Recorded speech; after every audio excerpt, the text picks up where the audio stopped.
ไหว้สาในปารมีธรรมพระเถระครูบาอาจารย์พระภิกษุสงฆ์สามเณรทุกตนทุกองค์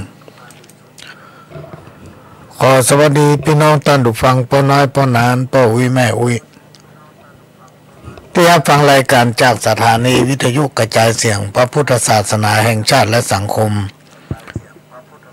ขึ้นเพื่อการศึกษาพระพุทธศาสนาและวัฒนธรรม FM 104.50 เมกะเฮิรตซ์จากวัดไฟหิน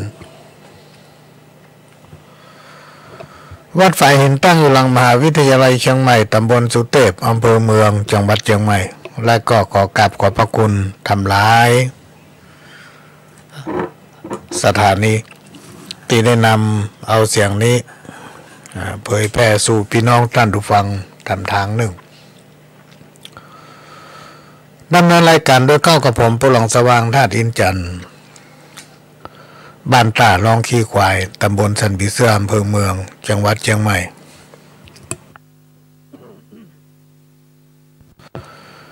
มาอู้จ่าพบปะกับพี่น้องท่านผู้ฟังก็จะได้นำเอาสปะสาระมาเล่าอู้สู่กันฟังก็มาเปลี่ยนบรรยากาศ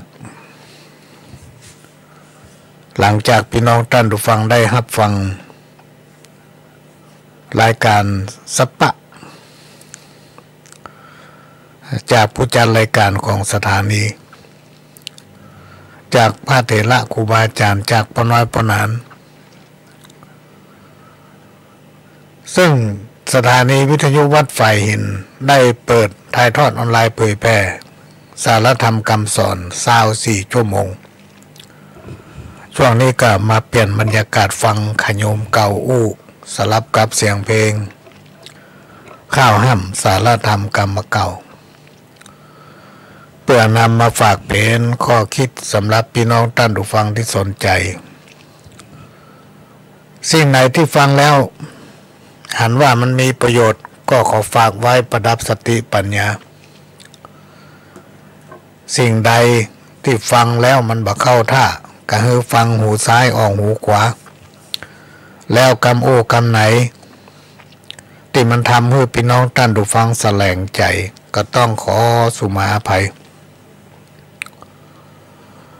สิ่งใดที่มันเป็นประโยชน์รับฟังแล้วทำให้พี่น้องท่านผู้ฟังม่วนอกม่วนใจเป็นสิ่งที่สถานีวิทยุวัดฝ่ายหินภาคภูมิใจและก็มีความยินดีให้บริการด้วยความเต็มใจวันนี้ก็ได้มาพบปะกับพี่น้องท่านผู้ฟังเหมือนปกติเป็นประจำทุกวันศุกร์หลังจากพระนาท่านนายกรัฐมนตรีพบปะกับพี่น้องประชาชนเสร็จเรียบร้อยก็มาปะกับพ่อหลวงตั้งแต่เวลานี้เป็นต้นไป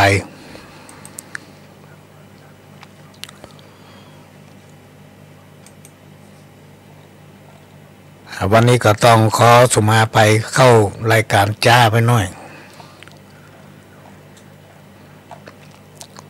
เนื่องจากว่าเครื่องส่งที่บ้านเนี่ยมันคัดข้องพี่น้องท่านผู้ฟัง มันบ่ค่อยไป ซุ่มเสียงกระตุ้มพอดีเท่าใดเพราะสุขภาพอ่อนแรงไปหน่อยถ้าจะอู้ถึงเครื่องยนต์เครื่องยนต์ของรถมันต้องไปเช็คเครื่อง รถที่เราหันมันขับไปตามถนนหนทางถึงวันนี่เดือน2 เดือนมันต้องไปเช็คแล้ว ต้องไปถ่ายน้ำมันเช็คเครื่องแต่นี่มันได้ไปเช็คมาได้หลายปีแล้ว ก็ต้องขอสุมาภัยเสียงมาม่วนเสียงมาค่อยดีโอวะตังกายังเลิศล้นบ่พิษแผกท่วนวินัยกองศิลคนเฮามนุษย์จุ่งตั้งใจนิ้มเฮือกึดขันนิงกรรมเว้นบาปกล้า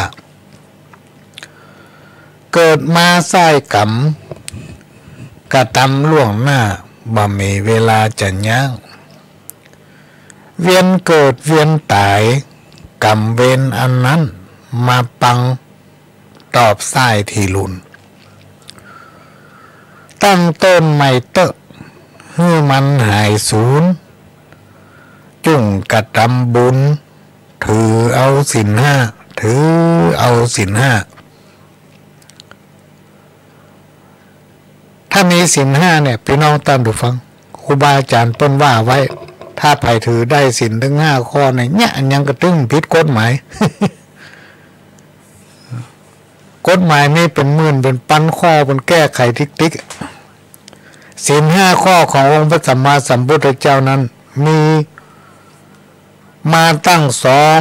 2,500 กว่าปีละตั้งสมัยอยู่เสมอ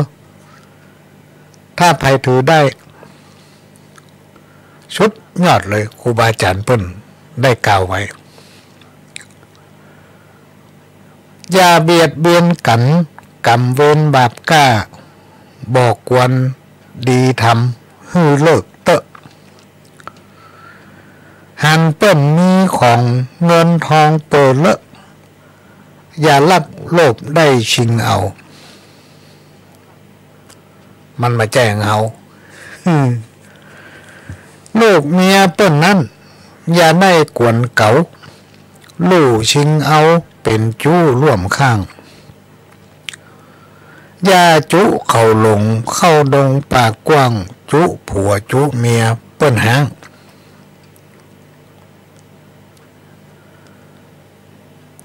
จุฮือเปิ้นสิบหายอันใดปอบักครั้งกำบาปกล้าตวยตันสุราน้ำปิดนี่ก็เหมือนกันก่อความรำคาญเดือดร้อนเจ้าบ้าน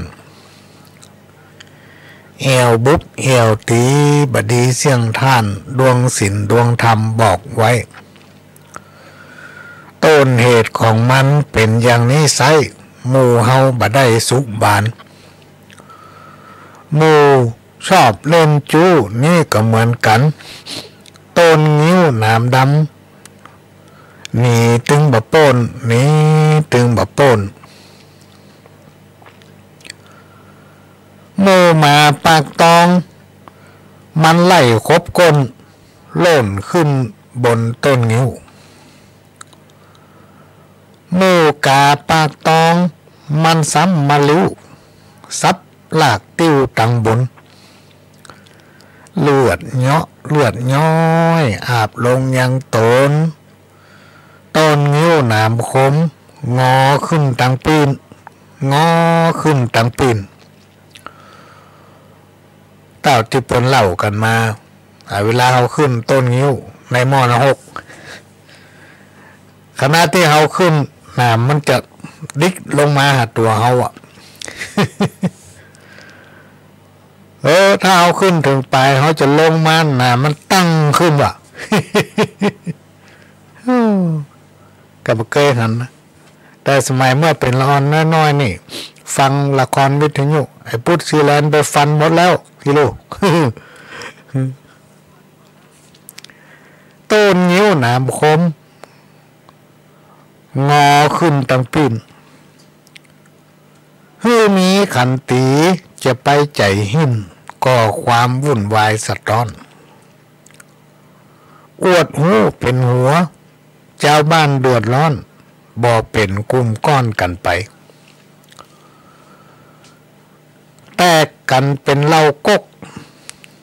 บ่สบายใจกึดสั่งอันใดมีก็จะยุ่งขอสร้างความสุขปอฮือมันกุ้มชีวิตไผ่มันเท่านั้นบะเมินกระตายมีไผ่พ่องนั้นอยู่กำโลกล่าเมืองคนให้ฮักกันไว้เมื่อเฮายังโตนจะไปยุยงจ่าขวัญเล่าหน้าจ่าขวัญเล่าหน้า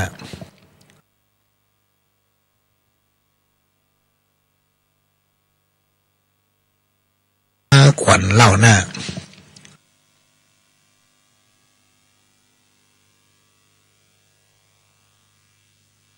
ขวัญเล่าหน้า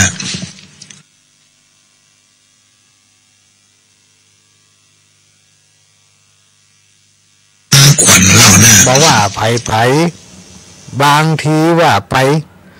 บ่คิดถี่ทวนจะไปถือกันกึดไปกว้างๆบ่เป็นประโยชน์นะฮักแปลงกันจักได้เปิ่งปะยามเมื่อยไข้ตายนอนก็เปิ่งพี่น้องเจ้าบ้านตังผองช่วยกันไปหอมถวายทานไปกันเขาว่ายังดักจื้อกืออย่าถืออย่าตือทิ้งละคนมีความอดย่อมได้เป็นพระตนแก่กล้าบุญเหลืองเก้าอด10เงื่อนจะได้นั่งเต้นคำหลวงกำโบราณเมืองว่าไว้เนอเจ้าว่าไว้เนอเจ้าต่อไปนี้แถมผัวเมียกู้เฝ้าจะกำนักเบาจมฟ้อง ขันตีเนื้อนายนาดน้องฝากผีฝากไข่กันไปห่วมสุขห่วมทุกข์ไผบ่ว่าไผปรึกษากันไปเข้ากันล่องเข้ากันล่องฝ่ายตั้งแม่หญิงอย่ามักนุ่งมักย่องฮื้อเก็บเงินทองเอาไว้เมื่อเฮาแก่ตัวจักได้เอาใจย้ำเมื่อแก่เท่าชราปอดใจนั่นแหละฮื้อมันให้หากันได้เงินมามอบฮื้อกู้เฝ้ามอบฮื้อกู้เฝ้าจะไปคบกันเล่นไพ่กินเหล้ากัญชายาเมาขอย่างเล่นจู้จากกันจักได้เป็นห้างผิดศีลข้อ5กาเมข้อศีลห้ามไว้อย่าได้ใจเวจะไปคิดเตะผัวเมียร่วมข้างผัวดีเมียดีไผก็อวดอ้างตามกรรมโบราณว่าไว้ผัวเกี้ยวเมียแสงเงินคำบันไลจะไหลลิงเข้าเทมาผัวเพศเมียยักด่ากันหมู่หมาคิงหานั่นใจบ่ได้เบี้ยหอยเงินทองมันถึงบักใกล้ฮ้อ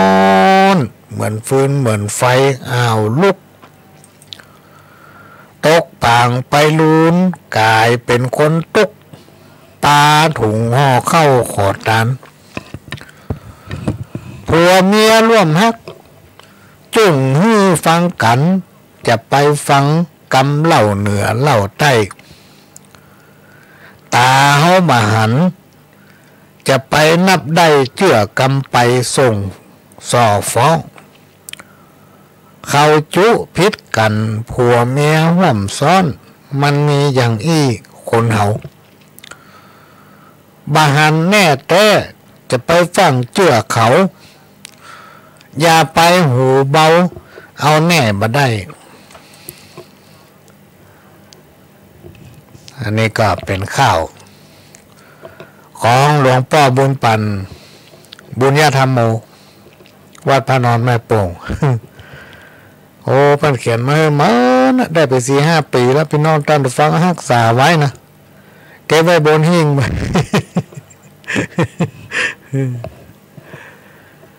วันนี้ก็มาอ่านให้ฟังตามคำขอ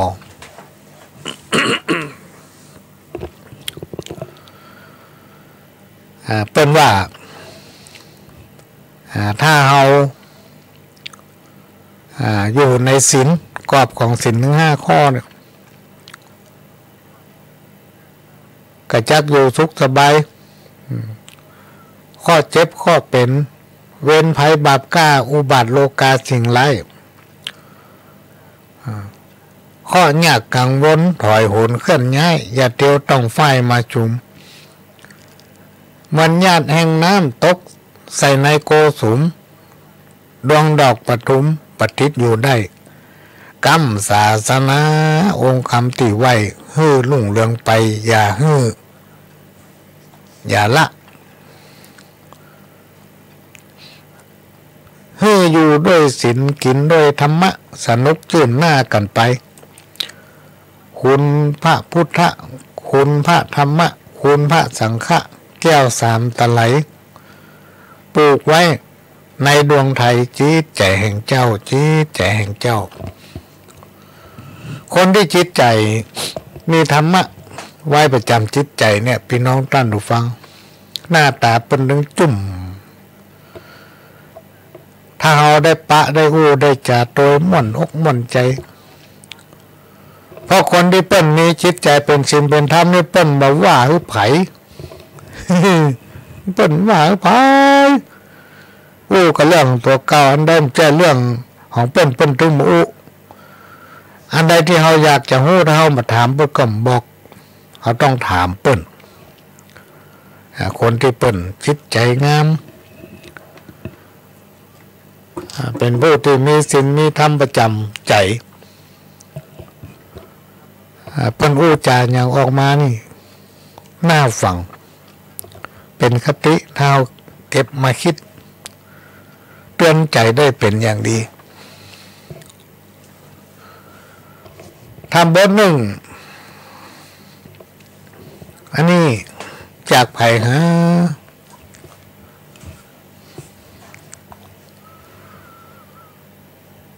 สวัสดีพี่น้องตั้งหลายตึงหญิงตึงใจสาวจีบ่าวน้อย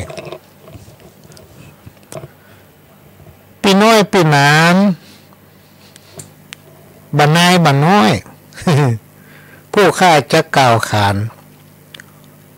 สถานีวิทยุวัดไฟหินไผได้ยินมีกล้าสอบสู้สารพัดฟังดูลึกล้ำลก แต่ว่าไผหูโทรมาป้าหลวงสถานีวัดไฟหินเฮาบ่เดียวยังเป็นบลันตันแตะวะบ่ฮู้เน้อเนาะ บ่ได้ล่ำไปสถานีสักเตื้อมันเดินนะบ่ได้ล่ำไปเมินมาเนี่ยแต่วันนี้จะเข้ารายการเนาะ วันนี้หมอนี่อันนี้ไผ่พี่น้อยก็ว่าพี่นานโมนี่หาว่าไผ่ได้ยินมีกล้าสอบสู้สารพัดฟังดูลึกล้ำไม่ลง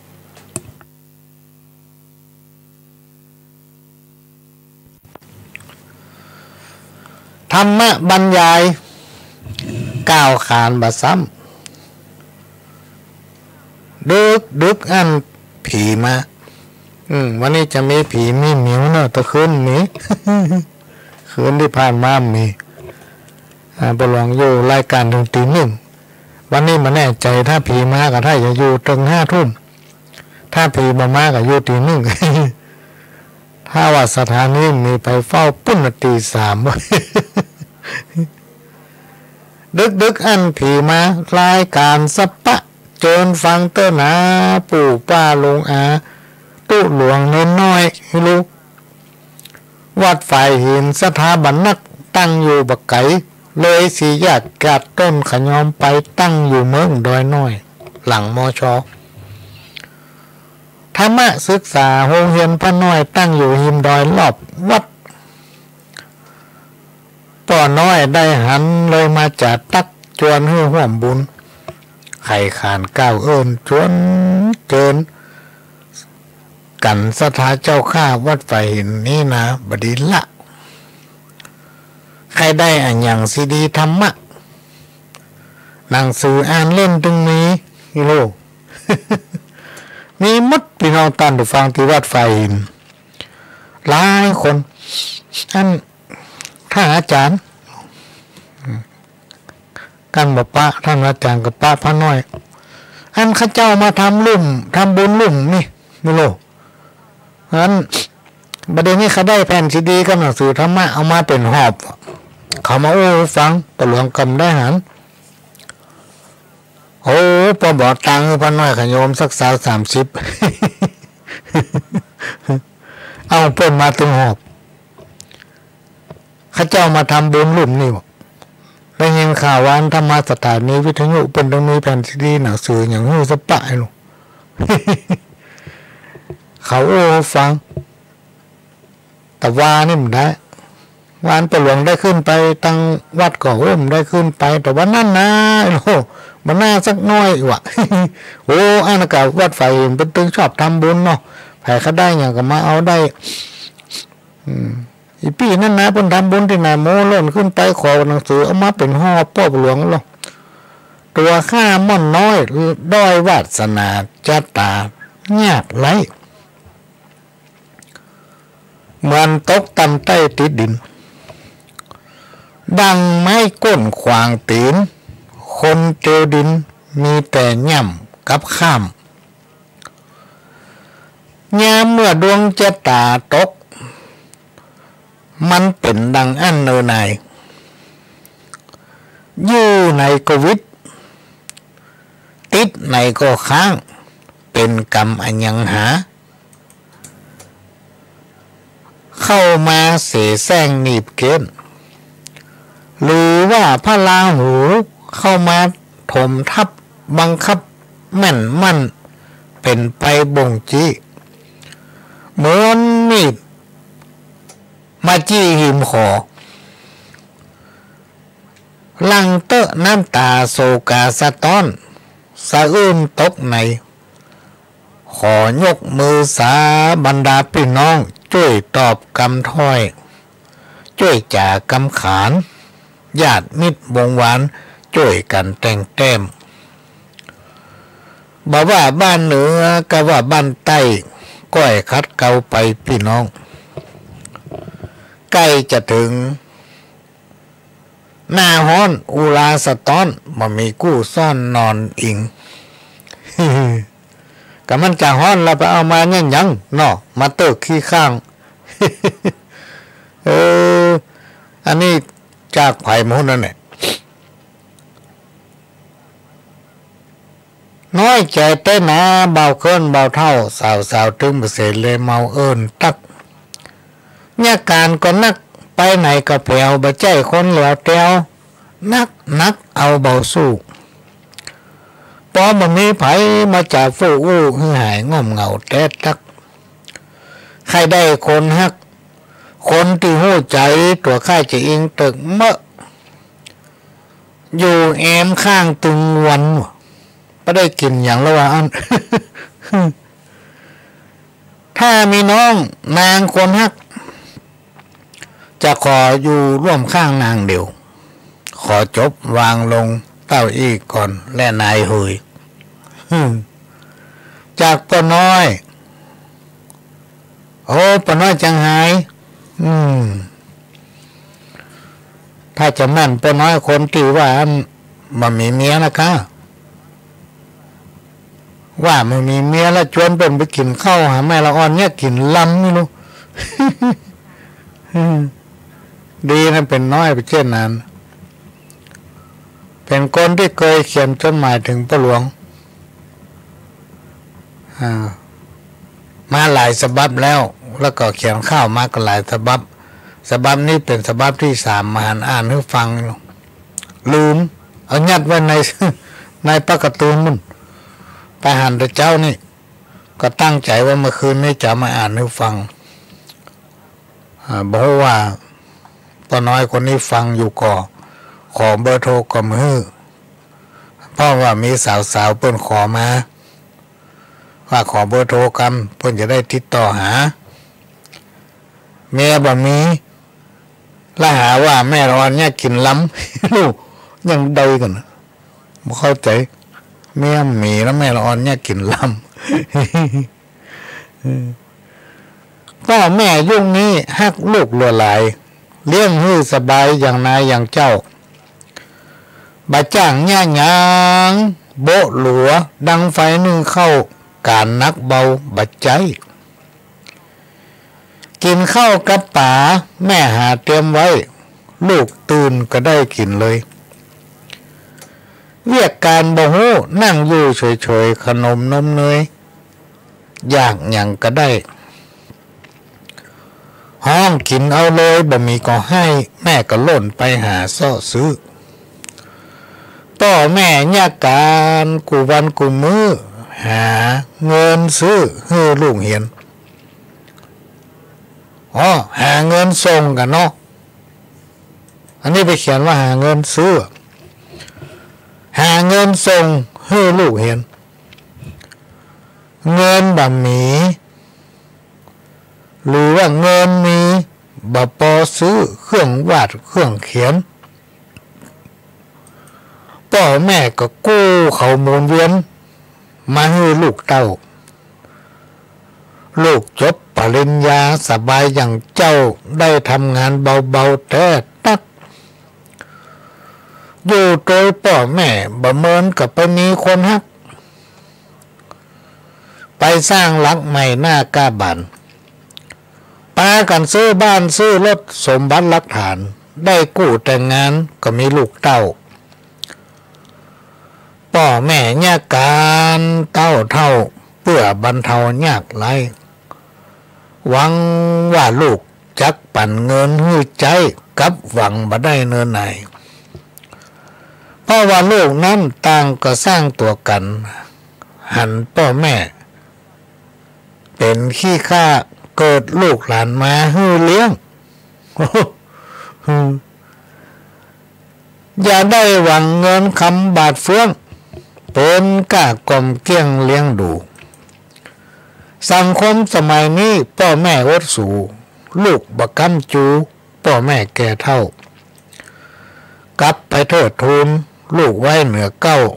ตัวข้าลูกศิษย์พระเจ้าขอจบวางลง มันมีแปะพี่น้องตั้นดูฟังเมื่ออาทิตย์ที่แล้วนี่ขณะที่นั่งรถไปมีคนโทรหา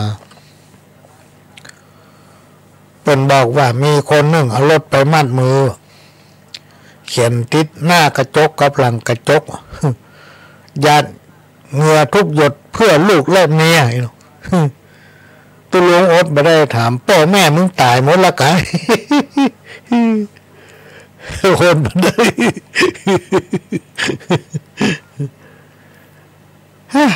พี่น้องต้อนฟังวันนี้เตรียมมาหลายอย่างเนอะตามคำขอ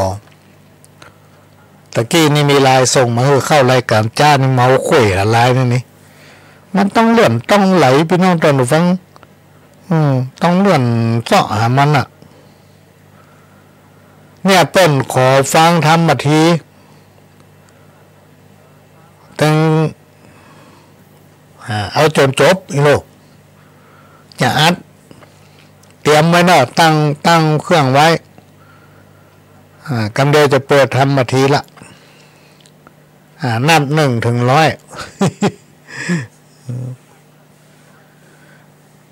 วันนี้ก็ได้มาพบปะกับพี่น้องท่านผู้ฟังวันนี้เราจะอยู่ด้วยกัน5 ทุ่มเนอะพี่น้องท่านผู้ฟังถึง5 ทุ่มวันนี้เด็กๆผีมาถ้าภัยบรับก็ฟัง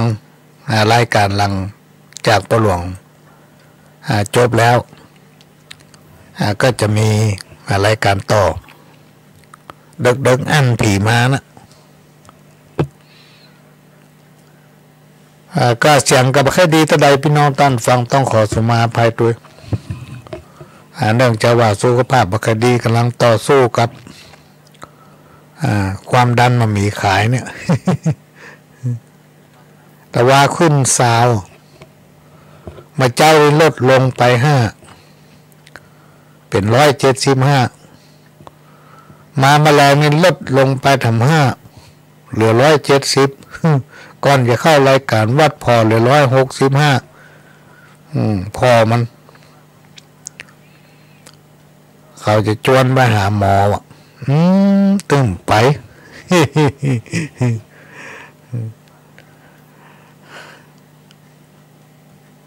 สมัยแต่ก่อนเนี่ยพี่น้องท่านผู้ฟังพ่อแม่ปู่ย่าตายายนี่เพิ่นนึงกินข้าวนึ่งกันเนาะคนไหนกินข้าวนึ่งนี่อู้บากแห้งตั้งบกสวนนี่ดังปักว่าปัก เขามาสมัยมาเดียวเปิ้ลมาเคยกินข้าวนึ่งกับทำละคนแต่ก่อนบนห้องลูกข้าวนึ่งเนาะโอ้แบกไม้ล่นขึ้นดอยบุญเข้าป่าเข้าแพะไปตำห้างต้งไปตำให้สวนแบกดัวเข้าบ้านมัดบเล็กบเล่นจ้องน้องบึกโบะดัวนี่แตกน้องตบเรือตบสมัยก่อนแต่สมัยนี้มันมีละภายบะซ่อหัวซ่อฟื้นอย่างกันนะดังไฟนึ่งเข้าไปได้โทรมาละปะหลวงพอควรนะเนาะออกบ้านหลังนั้นก็เป็นดังไฟนึ่งเข้าก็เดือดร้อนว่าควรขึ้นตรงนั้นอีหนูโอ้ล่ำให้ล่ำเหลือไปเลี้ยงวัวเลี้ยงควายก็ได้เลี้ยงในมุ้งลวดมาดังไฟสุ่มหลวงควายนี่มันได้ละเดือดร้อนเหม็นว่ะสมัยก่อนคนมันปอนักพี่น้องท่านฟังคนมันปอนักเนาะบ้านอยู่ห่างกันไม่ใช่ติดกันยังมาเดียวนี้บ้านติดกันคนก็เพิ่มขึ้นมานักขึ้น ความเป็นอยู่ก็เลยสะดวกสบายหมด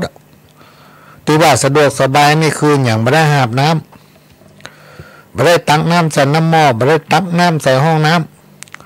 ำไม่ได้โบะหลัวเพราะว่ามันใจตกแก๊บอาบน้ำก็ไม่ได้ต้มสมัยก่อนนี่เวลาหนาวนักนี่เป็นต้มน้ำหรือลามาผ่าผสมกับน้ำเย็นอาบลืมอ่านก็สักเตียงนี่ตักน้ำใส่น้ำคู่ไว้เอาตากแดดแมลงเอามาอาบสมัยนี้มันต้องแล้วบางตีก็ใจแก๊สบางตีก็ใจโป๊ะอย่างนั้นที่เป็นสี่เหลี่ยมติดฝาน่ะใจไฟฟ้า อาบน้ำอุ่นสมัยยุคปัจจุบันเนี่ยมันตั้นสมัยไปหัวกูยังเพราะฉะนั้นแก้วเงินคำก็เลยลดลงก้ามันอะสมัยแต่ก่อนมีตังค์สัก50 บาทนี่ได้ถึงเกือบได้ถึงเสื้อได้ถึงเตียวแถมพอได้หมวกทำสมัยนี้มีสตางค์ปันลองเอาไปเติมน้ำมัน กับซื้อกินข้าวมีละค่ามันลดลงสมัยแต่ก่อนนี่ซื้อน้ำมัน75 สตางค์ได้ขวด500ตามได้เป็นติดเดิมได้ละ อันยังกระปุดกระแปงคนมันหลายเฮาบ่จ่ายก็เปิ้นจ่ายเฮาบ่ซื้อก็คนอื่นเปิ้นซื้ออาหารการกินพี่น้องท่านดูฟังสมัยแต่ก่อนนี่มีก็กาดอันลูกถ้าเฮาไปกาดก่อนได้กินแล้วคนสมัยเดียวละอ่อนยุ่งใหม่นี่เขาใจเข้ากาดลูก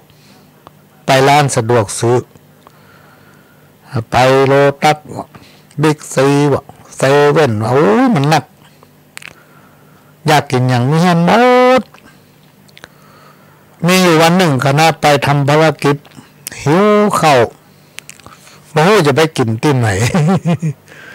มันแก้บ้านเฮาหมูวัดดังหน้ามันมีอย่างขายพ่องไปกำปะร้านไหนสักติ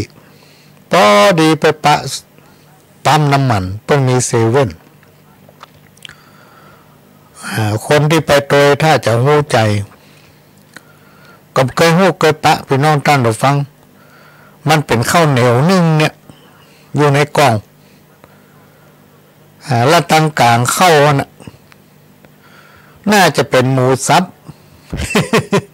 อยู่กลางข้าวเป็นข้าวเหนียวหมูสับ ถ้าเอาซื้ออัน30 บาทบาทเปิ้นก็ไปอุ่นหอมมากินเขาเป็นข้าวเหนียวหมูสับ ทันสมัยดีทุกข้อท่าพอกินข้าวเหนียวหมูสับที่ว่าไปเดียวนี้ก็ไปนึกถึงพี่น้องเชียงไฮ้มีวันหนึ่งออกไปยืนพอว่าเป็นเข้าแถวย่างอย่างกันหั่นเนาะโอ้เป็นว่าเป็นเข้าแถวซื้อข้าวจีข้าวจีมันมีหลายรสเนอะพี่น้องท่านผู้ฟังข้าวที่เป็นแผ่นนี่นะเป็นรสจีเอาพิงกับเหมือนกับข้าวปิ้งจีนนี่ทานไฟแดงเขาอยากรสอันหยังอยากข้าวจีรสน้ำพริกแดงการรสน้ำพริกกัน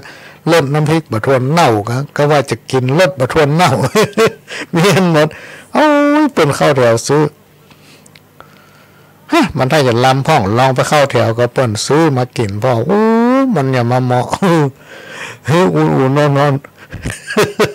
เข้าแถวซื้อเข้าจี ตั้งเทปอย่างแล้วเนาะฟังธรรมทีสักกำเนอะพี่น้องท่านดูฟังวันนี้ขอนิมนต์หลวงพ่อเปิ้นมานี่ละเตรียมเทปไว้นี่ละม้วนหนึ่งก็อาจจะใช้เวลาประมาณสัก30 นาทีจำมาได้ท่านเตรียมแล้วก็จะเปิดให้ฟังละเชิญรับฟังธรรมทีแล้วก็กราบธรรมทีเชิญรับฟังครับ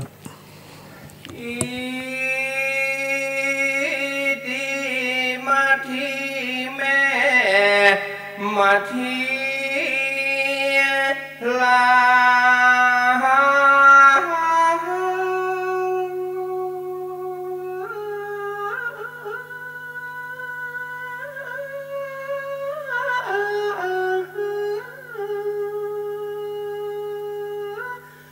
ปางเมื่อนาง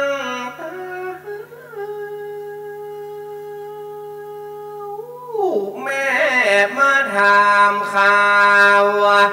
หา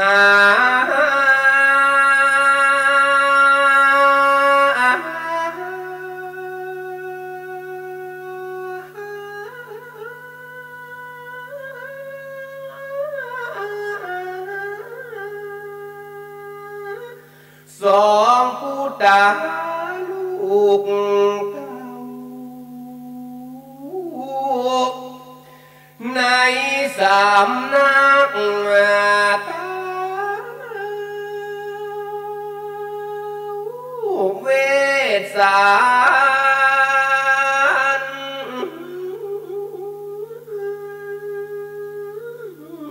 ดอน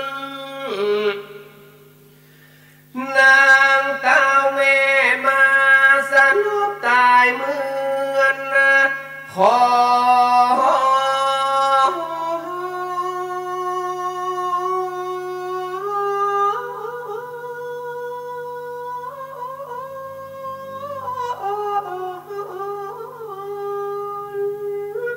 มิ่งเมื่อมอนขาดตายความหน้าส่วนพระนอละหันเหตาน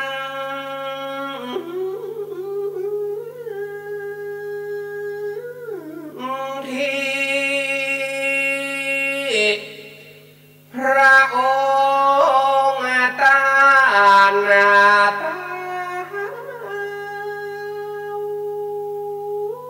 รีบด่วนดีหลี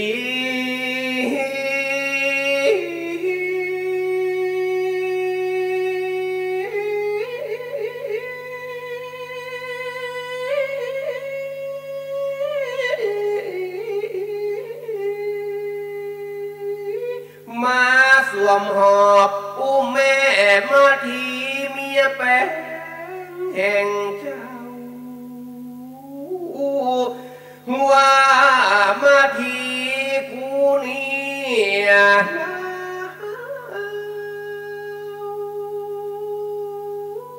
มาขาดมอรันไปลูกก็ลูกมาเตะแม่ยอดหัวจ้า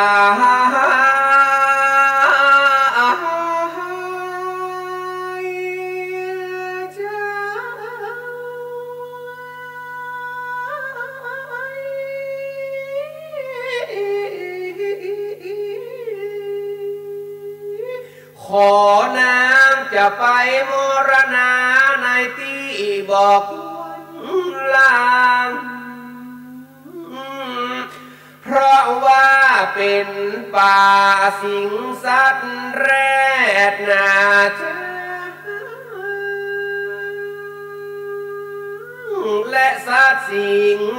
นา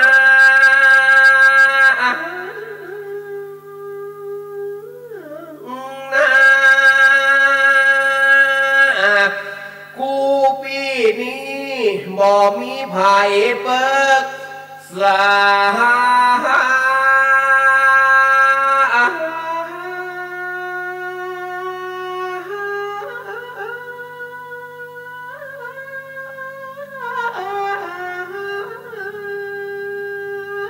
จักส่งสังขาราธามุหา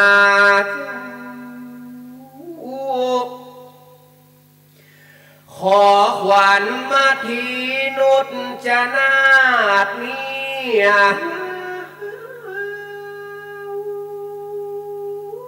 จุงปีกปอบคืน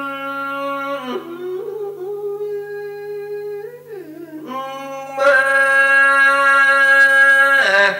32ควร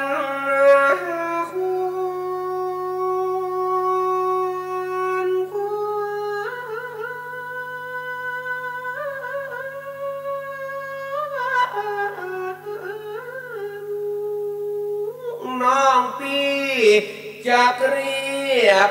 หา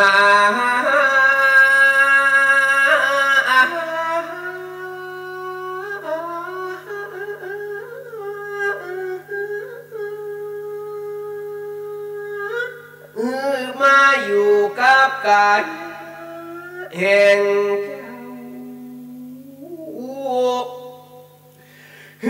มาเสียเมื่อยามวานนี้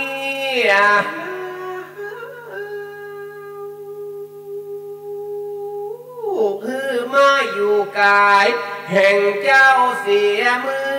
อยามวาน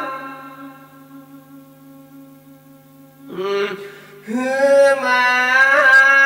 พร้อมมาอยากแอวนา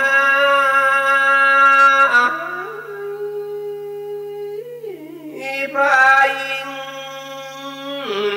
ควันแก้มควันคิ้วควันดังควันปากที่เคยจะขา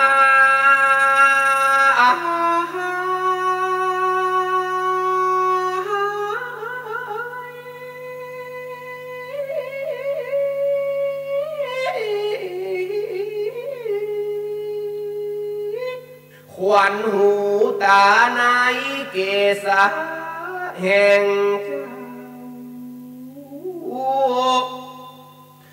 ควันหัตถานาโนมนั้นนา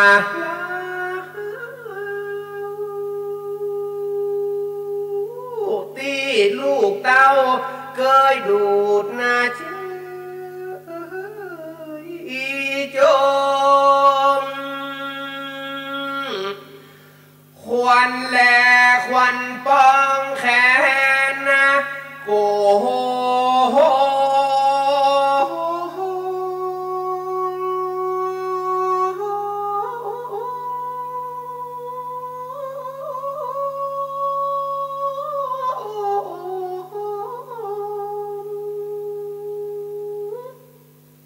ควันข้างเกยปิ้งจมควันหลังควันขอควันมาทีน้องลาแม่รีบมาเรียว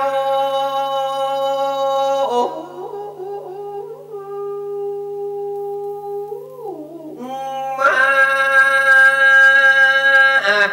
ควันแข้งขา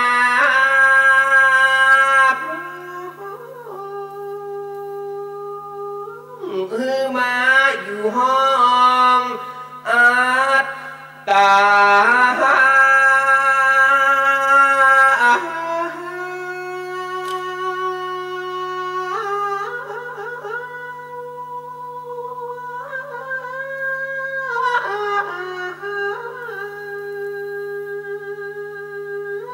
ตั้งขวัญปาตาเคยเดินต้องอย่าไปมัวเสาะหาแถมมา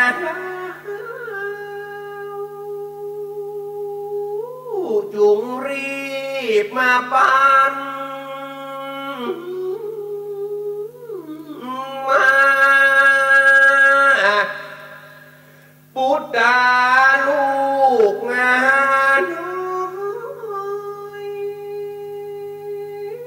ที่นางถามหา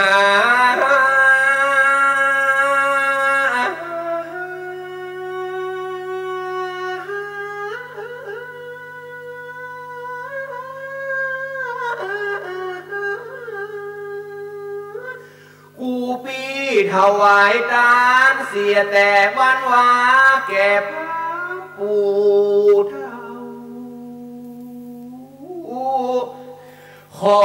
มาทีน้องเน่าจงรีบมาคืน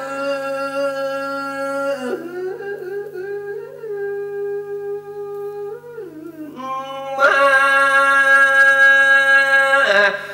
นางลูกมา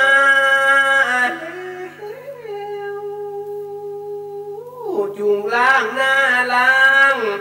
ตา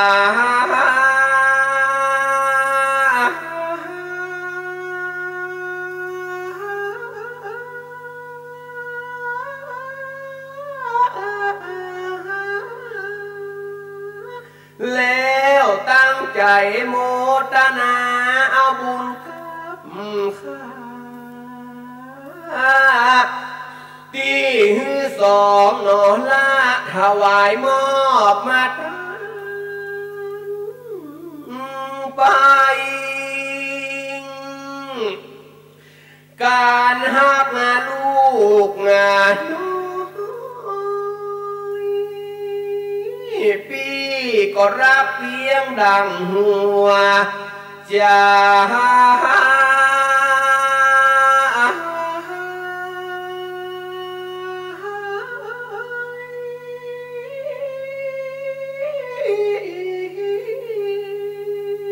แต่พญาสัพพัญญูใดพี่หักวัดถูกเต้าขอนางจงตื่นขึ้นมา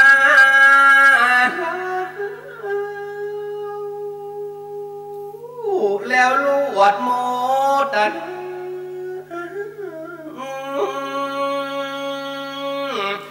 มาทีนาด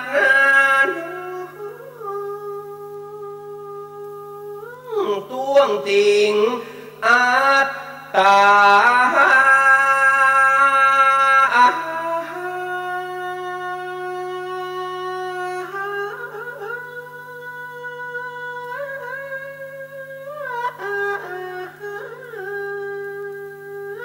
ได้สติขึ้นมาจริงปากจะต่อเจ้าพระพี่ยังบอกเสียแต่เมื่อหวนวานาใครจะแต่กุศลอันใดมีมากมายล้ำ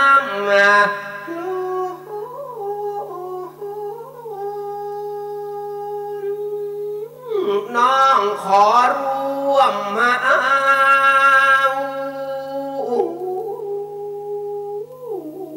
บุญความทุกข์นั้นก็เลยขาดหายสู่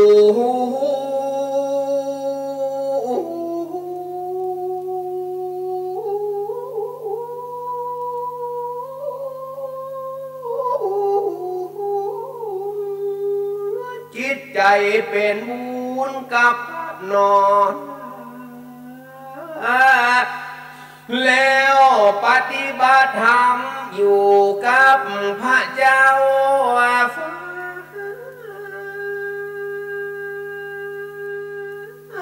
เพื่อปั๊มเป็นบุญก็มีด้วยพระกา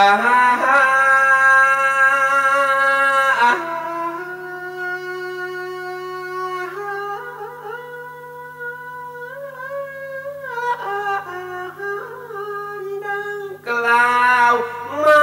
นี้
ก้อยแปล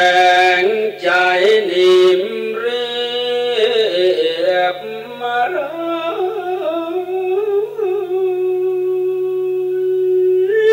ก้อยดาฟังปางเมื่อพระสิทธาตุได้นิราชจากวังหลว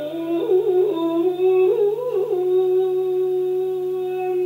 ตนตรงธรรมก็มีใจไฟ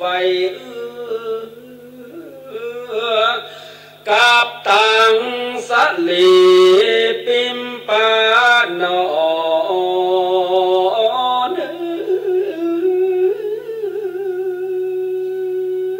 บุตตาลูกเต้าราชนาเทียมโอเจ้ามาลาลาว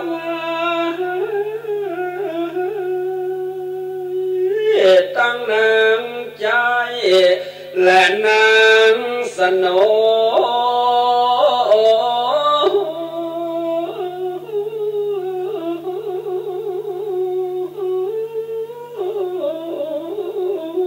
กลุ่มมาวังใน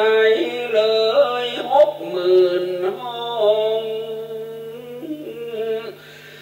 ลาตังมโหรีลมปาดนะก็และกองเครื่องดนตรีมุ่งหอระทายไข่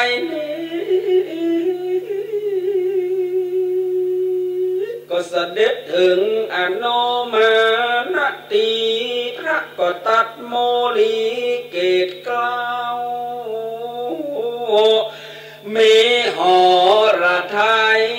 ใส่บ่อเศร้ามุ่งสู่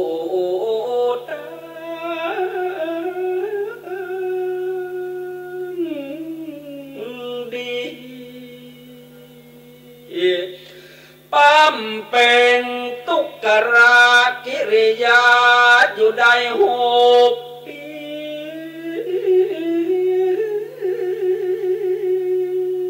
จึงได้ทรัสเป็นพระมุนีที่เจ้าโลกไว้แล้วพระนองเงา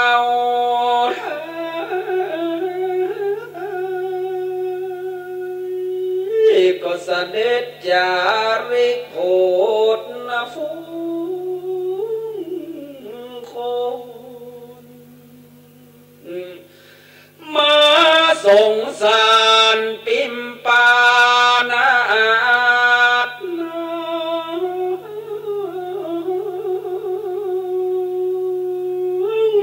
ตุกโศกต้องใจโต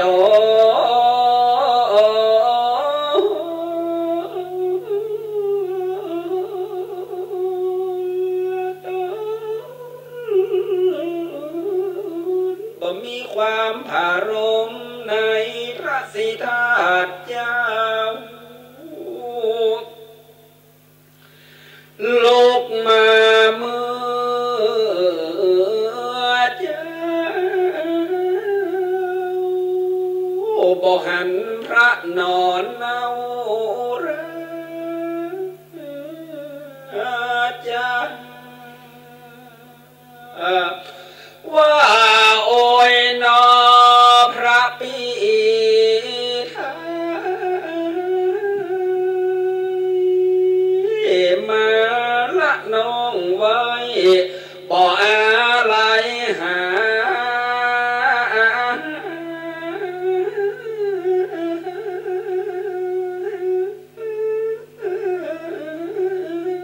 นางก็มาเวทนารำหายอมเอาราหุ่นโล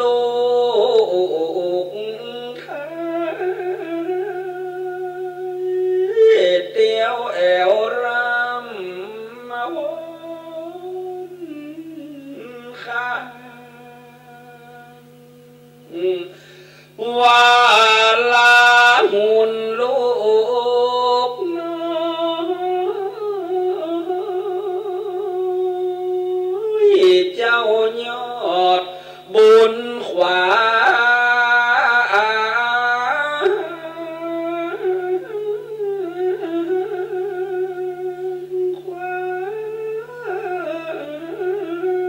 พระป่อ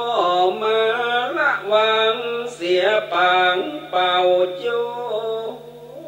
ยบ่หันแต่แม่ก็บ่หันแต่ลูกน้อยอันบ่ฮู้ที่ถ้อยเรื่องกันคน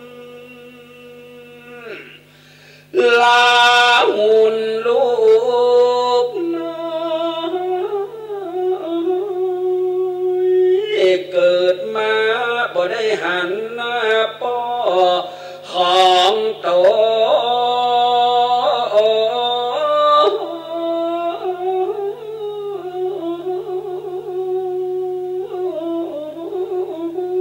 จักเสาะหาคนใดจักดีเหมือนป่อเจ้าพระป่อมานีละไปแต่เจ้ายามค่อนรุ่งราตรีมาแสนต่ำก็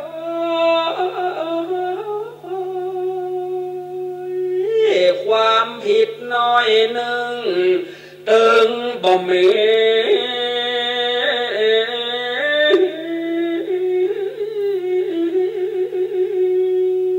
โตดเต้าผงทุลีแม่บ่ได้เป็นราคีแปดโปบอกเคยได้ว่าแดกย่อด่าตอและนอจมจังได้มาอยู่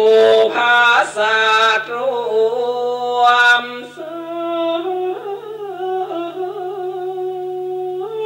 ร่วมหักหนอแปลงกา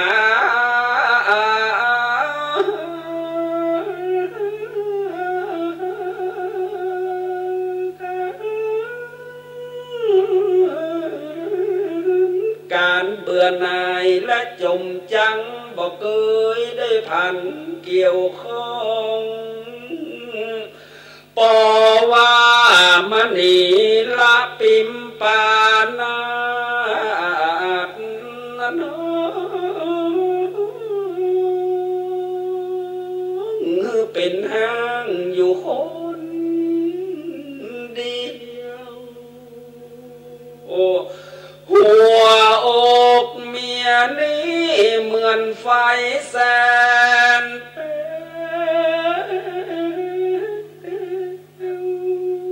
สมเฉลียวเหยพระมนค่าจักพอภายในคนใดจักดีเหมือนเจ้าหนอ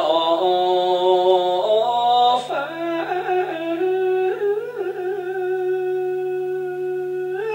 ยามเมื่อกึดขันเติงกลางดงป่าไม้ดงไรข้าว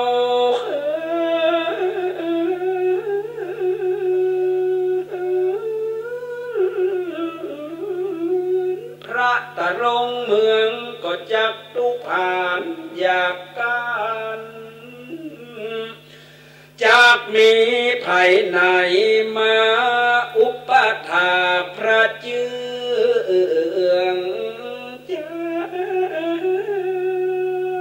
นเหมือนน้องนาคปิน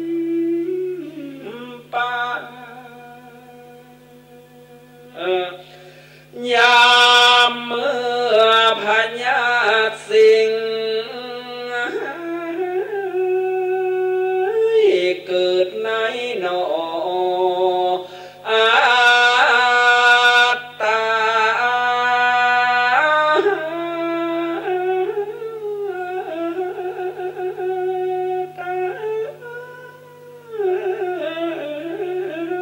จักมีไผ่มาเยียวยารักษาอยู่ไกลมีแต่ดงป่า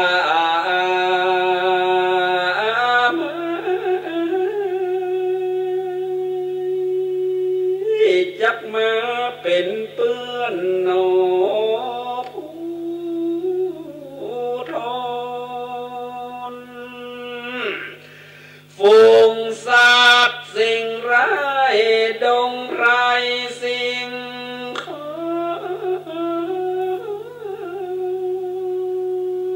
จักมารำวิงวอนร้องสนั่นก้องจากมีไผ่ไหนมาเป็นเปื้อน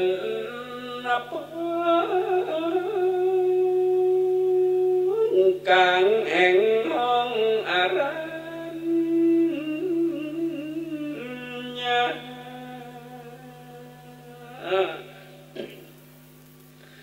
เป็นปานาตนาพิลาภให้วอนหา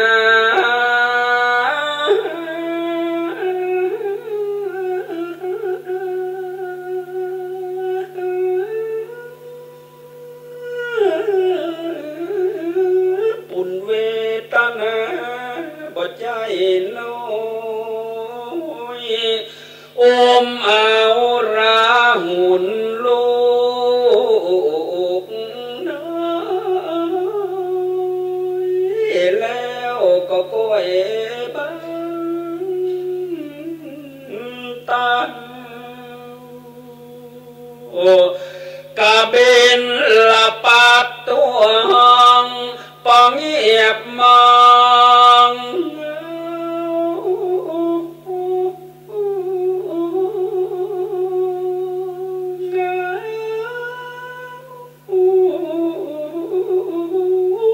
ยามเมื่อพระสลี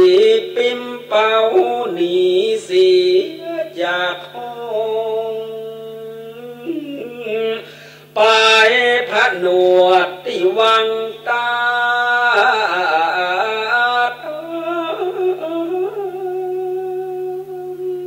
กลางแห่งห้องอาโน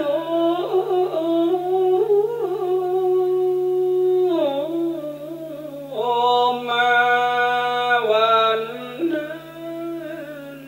และนา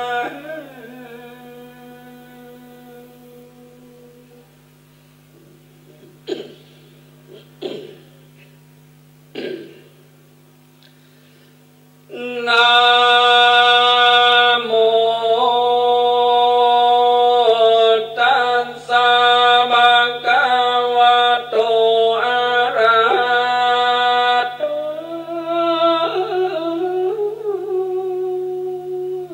สัมมาสัมพุทธัสสะยังปันนาตังรัญญามหาปัทเวงกุณาเตต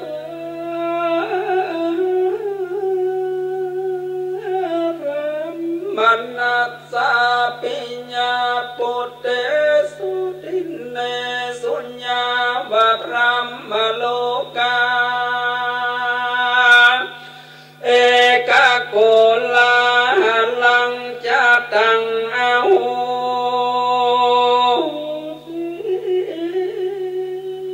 สาธโวดุรสปุริสัตตังลายมวลหมู่อันปากันทวนนาอยู่ดาฟังยังมาทีกา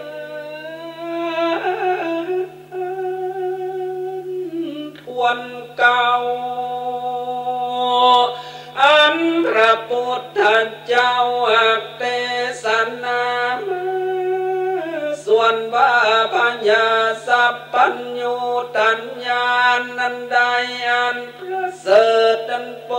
ธิสัตว์เจ้าตนล้ำเลิศหากพาธนาเอาดัง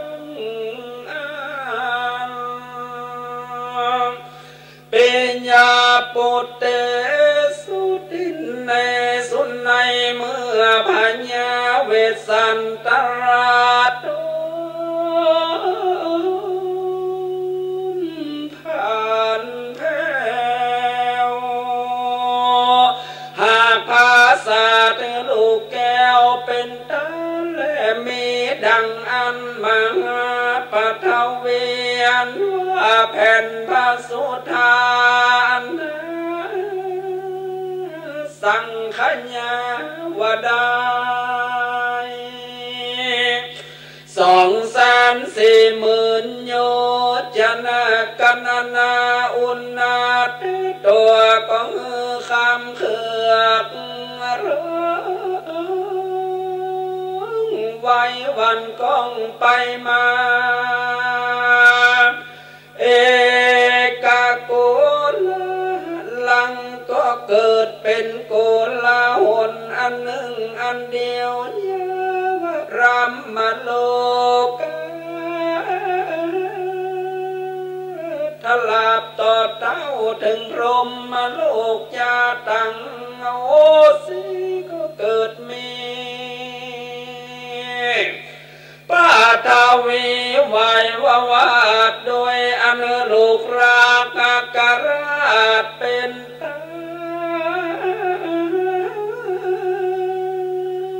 แก่พระมณาจารย์ผู้เฒ่าอันคมตา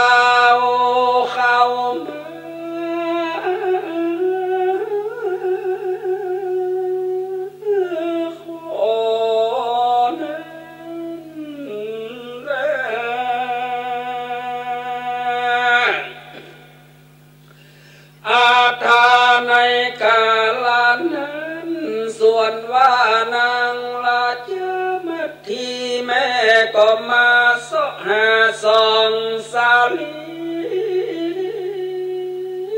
ลูกเต้าเดินออกเข้าที่อาสรมลิ้มจมคมและรงน้ำตุกไก่กำละนานาเตียวหาตุกเตตาเทียวทุกลมคาและจอมปวกทุกบวกน้ำสลัดนองนางมาเทนก็มาสอหาสองสาลี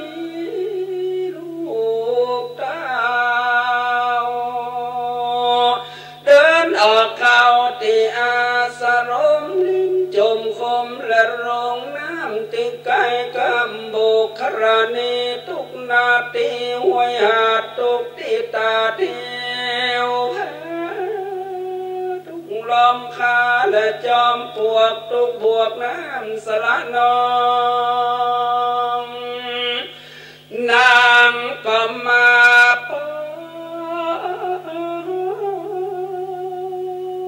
ไต่เท้าแม่มาเทนะอันละลา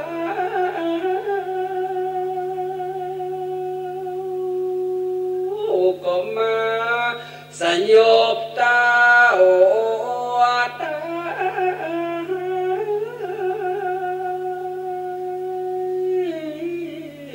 ปา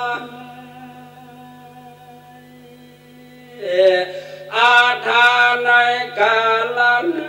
ส่วนว่าพญาเวสันตราตุพันแถวก็มาร้องร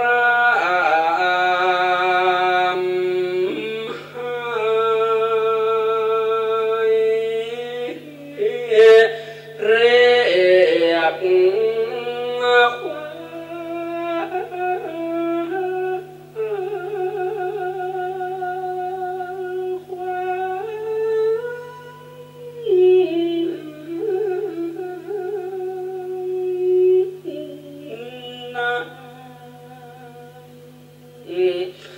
ว่าโลกก็ลุกมาเตอะเมียรักยิ่งเสมอ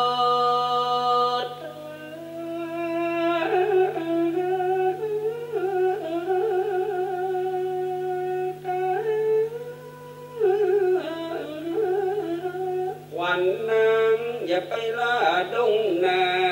เถื่อนทองขวัญนางอย่าไปอยู่ที่ผาจอสอนเหลือบมาหูพาขวัญนางอย่าไปอยู่กับมีมันและฟันเปิบโขกกองขวัญนางอย่าไปอยู่ที่ผาเต็ด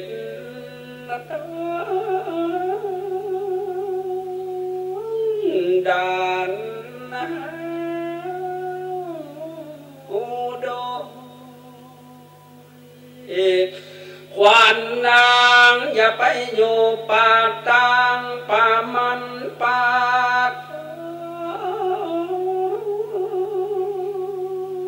ด้านผีตะมอยผีเสื้อห้วยแป้วบางห้องโอยเสียงเหมือนโคขวัญนางนอ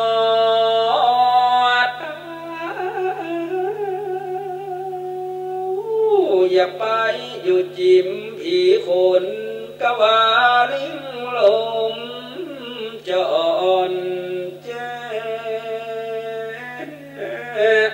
ขวัญนางอย่าไปอยู่จิมต่ำมัน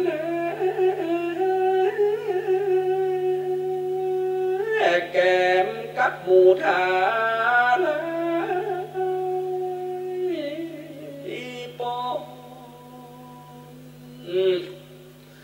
ขวัญเจ้าอย่าไปอยู่จิมเห็น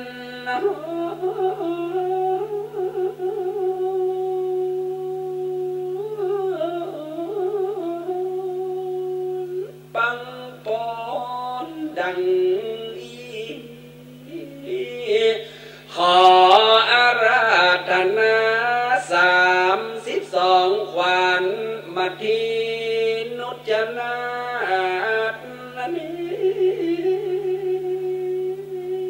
จุงเรียบมาขึ้นมาเพื่อมาตั้งขวัญมือเบื้องซ้ายที่แม่เคยกอดเอากันหา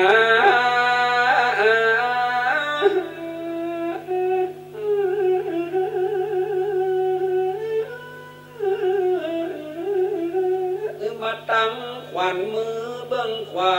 ที่เคยลูบหลังจารีพี่อายเธอมาตั้งขวัญป่าตาอันนางเคยยกย่างลาตามป่าดงลี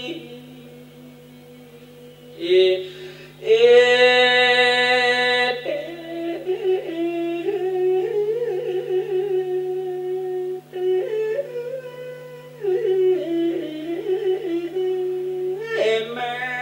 มาทีวนางก็มาสยุบเท้าเมื่อ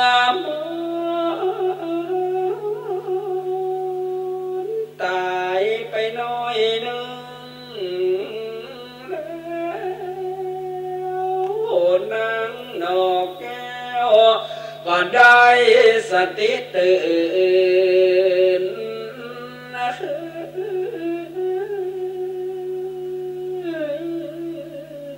มาตราเอกาเวดุการาภิกขุตั้งหลายส่วนว่านางราชมาเทียนเป็นลูกสาวสะเลแห่งพญามัตตราชมียศอาจเลือชาน้ำโสภาเลิศล้วนเนื้อถูกทวนเจียงคานมีบริวารแวดล้อมแห่นแห่อ้อมไปมานั้นขออนุโมทนาด้วยใจใส่ศรัทธาบ่สาวอันพัญญาเวสันตราเจ้าพาสาดลูกเต้าเป็นตาติวุตตปการเรนะก็เมด้วยนิยมประกาศ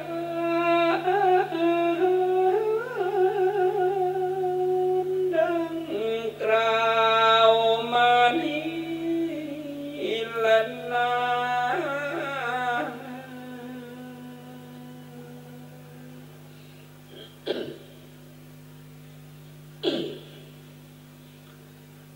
ฟั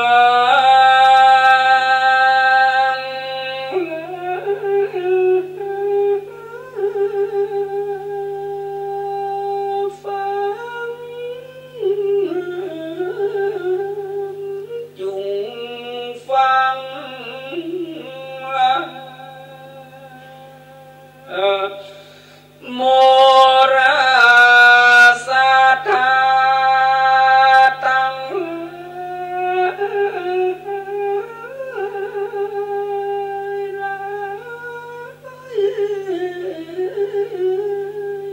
ตั้งยิงใจหนุ่มเท้าต่างสมณศรัทธาและมูรศรัทธาที่ร่วมกันเป็นนัก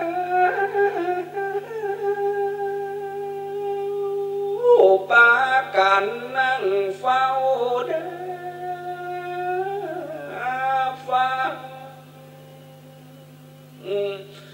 เดี๋ยวนี้พอสมควรแก่เวลาแล้ว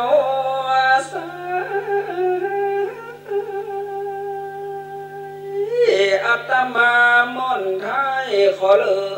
กไปขอกราบอำลาตั้งพระพุทธรูปเจ้าพิมพาองค์งามสาขอเลิกลาไปดังอ่านขอกราบอำลาตั้งลูกศิษย์พระพุทธาตนมีศีลใส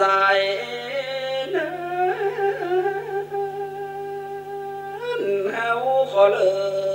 กไปขอลา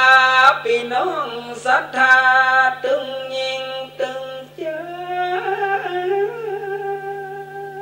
บอกว่าไทยลาวเมืองจีนและกัมพูชาดังอ่านต่างพม่าเจือง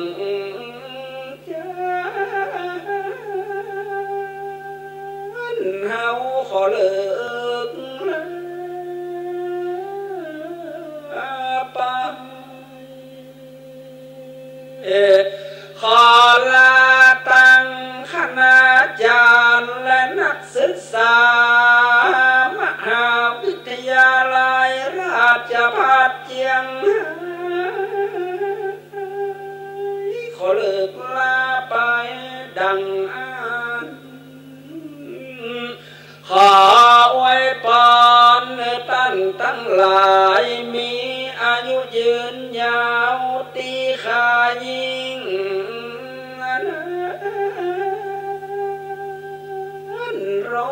100 ปีเหมือนกันกูคนนะขอมีผิวพรรณวันหมดจดขาวใสดุจจะดังท้องตาขอมีสุขใจ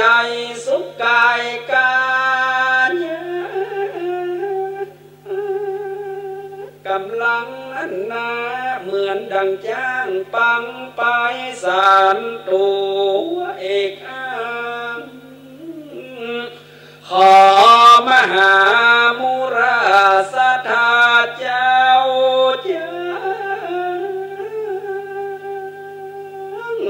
ปากันอยู่สืบสร้างเพื่อปั้มมาเป็นบุญไปและเด้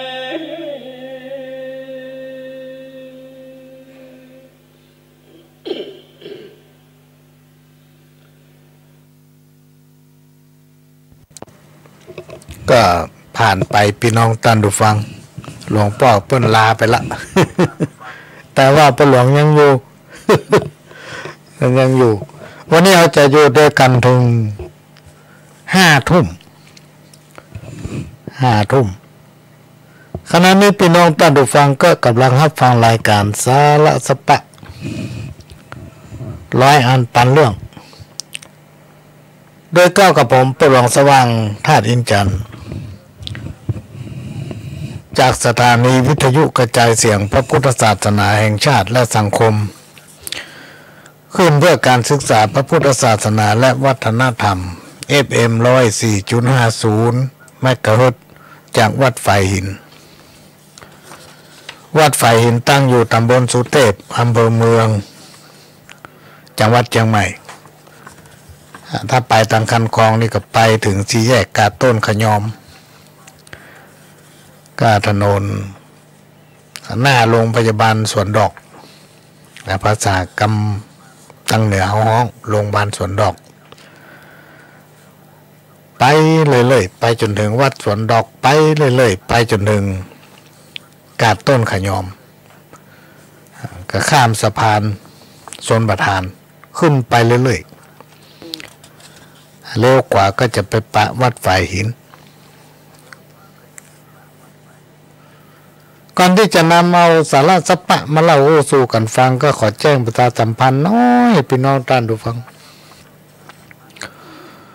โดยวันอาทิตย์ที่4 มีนาคม 2561ตั้งแต่เวลา 9 โมงครึ่งเป็นต้นไปที่วัดหลวงอ้อก็จะมีทอดผ้าป่าสามัคคีซึ่งจะนำปัจจัยและได้ทั้งหมดสมทบทุนสร้างกุฏิสงฆ์ซึ่งได้ก็สร้างมาเกือบจะแล้วล่ะค้างทำ20%ก็แล้วล่ะถ้าก็ถ้ามันแล้วก่อนเมษานี่ก็พระสงฆ์โอเน้นก็จะได้ขึ้นอยู่ละขึ้นจำวัดทำบุญเนี่ยสักหน่อยเพราะว่ากุฏิหลังเก่ามันเป็นไม้เก่าอยู่มาเหมือนถ้าลมมามันก็ไหวฝนตกมามันก็หัว ก็ขอเชิญพี่น้องท่านผู้ฟังทั้งหลายได้ร่วมอนุโมทนาบุญในการทอดพระป่าเพื่อนำปัจจัยและได้สร้างกุฏิสงฆ์ของวัดหลวงอ้อเดือนมีนานี่มีอยู่สองครั้งในวันอาทิตย์ที่4 มีนาคม 2560อันนี้ก็ครั้งหนึ่ง นอกจากจะมีการทอดถวายพระป่าแล้วก็ยังมีการถวายลูกนิมิตซึ่งมีผู้หลวงเป็นเก้าพร้อมกับญาติธรรมคุณอ้ำคุณนุ้ยหางดงก็ร่วมเป็นเจ้าภาพลูกนิมิตลูกเอกผู้หลวงสว่างกันได้ลูกโถพร้อมกับพระอาจารย์ชัยกันตาวิโรหสาการเจ้าวาดบ้านลองอ้อก็เป็นเจ้าภาพทำลูกหนึ่งก็จะมีการตั้งขบวนแห่เข้าถวายในวันที่4ตามกำหนดการ9:59 นาทีก็จะมีพิธีสูบจตาหลวงแล้วก็ถวายปัจจัยทายทานทอดพระป่าไปตามรับถวายเพลเชิญพี่เชิญน้องเชิญพี่น้องสถานตายกไตรกาที่มาร่วมในการบำเพ็ญบุญในวันที่4 มีนานั้นร่วมรับประทานอาหารแล้วก็วันที่18 มีนาคมก็เป็นพระป่าของคณะของ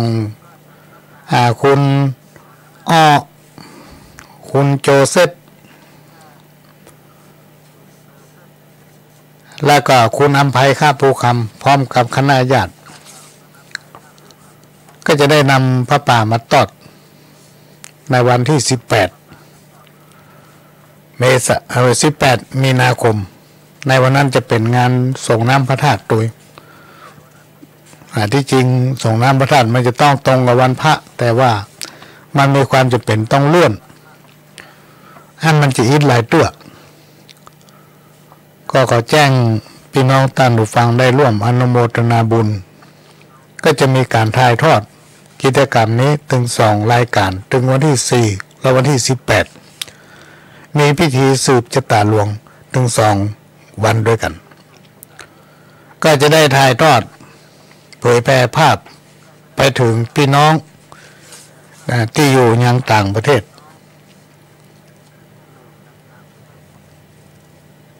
ก็ขอแจ้งบอกบุญพี่น้องท่านผู้ฟังได้ร่วมอนุโมทนาบุญโดยพร้อมเพรียงกันและก็ขออนุโมทนาบุญคุณพัฒนันท์แสงปันหรือว่าคุณเพนบ้านหมู่8 ตำบลต้าวังตาลพร้อมกับคณะญาติมีคุณสิริสุภาวันชูเลิศคุณกิ่งแก้วหอมสมคุณสมศรีแสนกลางเมืองคุณปิยพรแสงปันคุณแสงทองบุญปันคุณกมลพรบุญปันคุณดวงตาวุฒิสินคุณพันธการวุฒิสินและก็ร้านรวมโชคจำหน่ายดอกไม้สดรับจัดทำใบสีขันพงมือสัปปะเครื่องบริกรรมเครื่องบวงสรวงร่วมเป็นเจ้าภาพตุยก็ขออนุโมทนาบุญตุย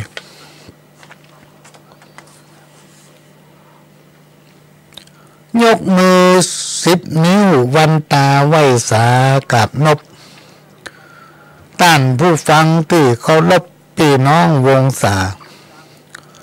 อู้ถึงพระคุณแม่นั้นยิ่งใหญ่นักหนาบ่มีหยังมาจักปานเปรียบได้ยามแม่ปามานกินหยังบ่ได้ก็ย้อนตัวนายลูกฮักของเพชรของเกมแม่ชอบแม่มักแม่อดแม่กั้นเนื้อในแม่นั่งอุ้มต้องได้9 เดือนปลายลูกเหินเดินไปลำบากแต่เจ้าปวดเก้าเมาหัวประคองน้องเน่าวันเกิดลูกนั้นแม่เจ็บจะตายเพื่อลูกแม่นี้ทนได้ให้ลูกกินนมของแม่ใจแม่บ่อายแต่ตัก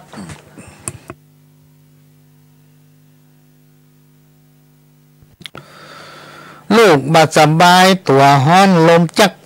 แม่กับปาลูกเข้าหงยากายุกกายาตึงแปลงนักหนาแม่ก็เสาะเงินมารักษาลูกน้อยความรักของแม่บ่มีลดน้อยแม่ตื่นแต่เจ้านึ่งข้าวปิ้งป๋าเพื่อลูกตื่นมาจักได้กินข้าวเลี้ยงลูกใหญ่มาแล้วแม่ตึงอยากจะหันลูกได้ทำงานเลี้ยงตัวเองได้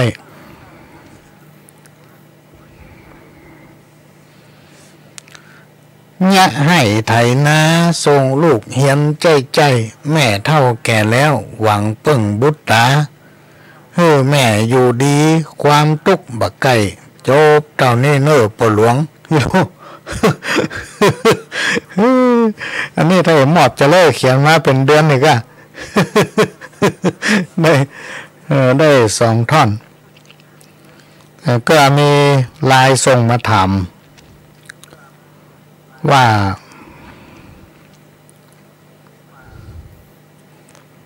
เป็นความดันหายแล้วยังไม่ใช่เป็นความดันหรอกความดันมาเอวหาไปเป็นอย่างจะได้เงินได้ทองดีมาป้องละแต่ว่านี่180 วันค่ำตะคืนก็ยังลู่จะ180อยู่มาเจ้านี่ลดลงมาละเหลือ165มาแมลงยังแคว้นหน่อยเหลือ150ไปที่จริงแค่ให้มันถึง200-300นะมันจะได้เอาไปแข่งต้นว่างไผ่มีนักเหลือไผ่อีแม่เวียงกะลงบอกให้ไปเซาะมะนาวเซาะมะโยมมาตำเอามะโยมมาตำแล้วเอาน้ำตาลทรายแดงเข้าไปสูนให้หน่อยถ้ามีมะโยมก็ให้เอาบะขามป้อมแต่มันหมีวันนี้นะก็เลยได้ยอดมันมาอมหน่อยมันหมีเด็ดเอายอดมาอม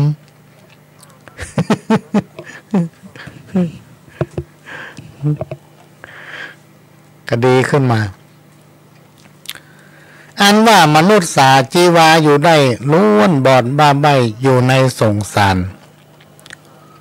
บ่ฮ้อนจักหูอยู่5 สถาน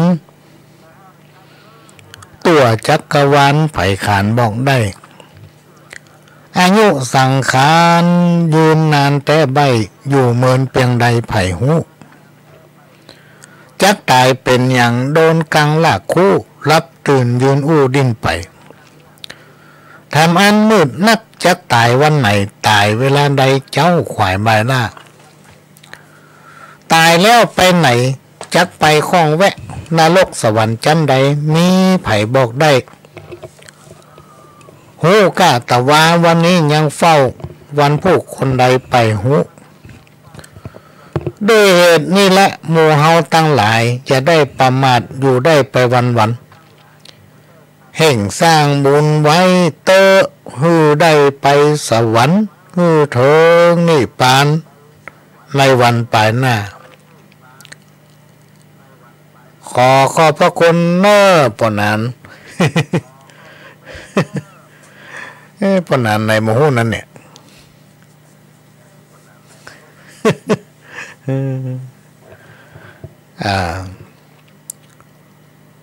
แล้วก็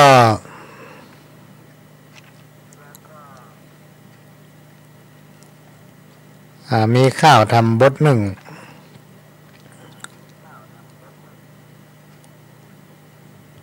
จาดจะตาเหมือนมาตัวน้อยมีใจไฟห้อยในปากกระป๋องบาใจข้านี้มีใจจองหองหมายใจปองคนสูงอย่างเจ้า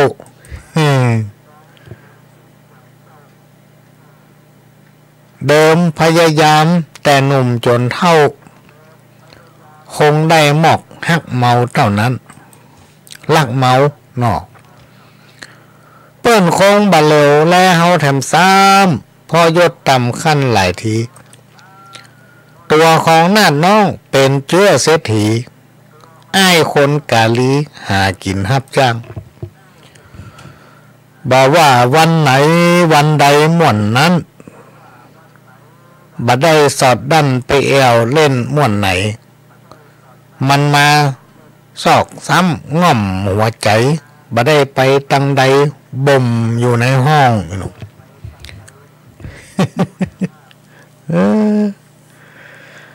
อยู่ในบ้านจองเงียบมิดมีกางเงาของตนอยู่ใกล้ชิดเป็นมิดอยู่ข้างหิมขิงเวลายามหนาวก็หนาวเกือบตายกระด้างตัวนางบัดสนจาดคนอย่างข้าแสนเวทนายิ่งล้ำยศศักดินาบ่มาเตรียมกำเป็นดังอันคนจรจักหมายใจฮักเจ้ายอดไก่สอนเนี่ยการหาบกรนักเอาเบาสู้เห็นหรอ โอ้มันเหมือนนิทานเรื่องหนึ่งอ่ะพี่น้องท่านดูฟังที่ปุ้ยเป็นเล่าให้ฟังไอ้หนุ่มคนหนึ่งเป็นคนตุ๊กพี่น้องท่านดูฟังข้าได้เมียซ้ำไปหมายตาไปหมาตาย ลูกของเศรษฐีในเมืองบุญไปหักเมาลูกเศรษฐีจะเนี่ยได้วันนี่เกิดการอย่างเตียวไปมอกหันหัวปะเนี่ยดีใจกับปิ๊กมาบ้านเนี่ยอย่างนั้นถึงวันก็ไปปึกแต่คนเท่าจะเนี่ยอย่างใดดีไปหักเมาลูกเศรษฐีกล้าขึ้นมาได้ก็ถึงมาได้ละ พ่อตัวเป็นคนจรหมอนมินเนาะมีการมีงานอย่างเป็นลักแหล่งบ้านจ้องอยู่ในหมู่จับซ้ำเตือเป็นนอนตำสลาวัดอย่างเงี้ย แม่วุ้ยก็เห็นดูมันก็หากลอุบายเอาอีก็แล้วกันถ้าว่ามึงฮักเปิ้นแต่น่ะมึงไปซอกกล้วยที่มันออก2 ปีมาเฮ้ได้แม่จะทำอันยันเสน่ห์เฮ้หรอกต้องเป็นกล้วยต้นที่มันออก2 ปีก่อนนะถ้ามันใจดีพี่น้องท่านผู้ฟังแม่วิจะทำเสน่ห์เฮ้เพื่อให้ลูกเศรษฐีเป็นได้แลพอมันพ่องว่านเตอะพอถึงวันนี้มันไปแวดพ่อก็ตำหัวบนนั้นมันมันจะได้หันตั้งโกนเป็นเนี่ยกำดีใจที่แม่วิเป็นแนะนำให้ไปหาต้นกล้วยที่มันมี2 ปีจะมาทำเสน่ห์เฮ้ยลูกมันก็ไปซอกพี่น้องท่านผู้ฟังไปเดือนเป็นเดือนน่ะโอ้ซอกที่ไหนก็มีไปทางใดก็มันมี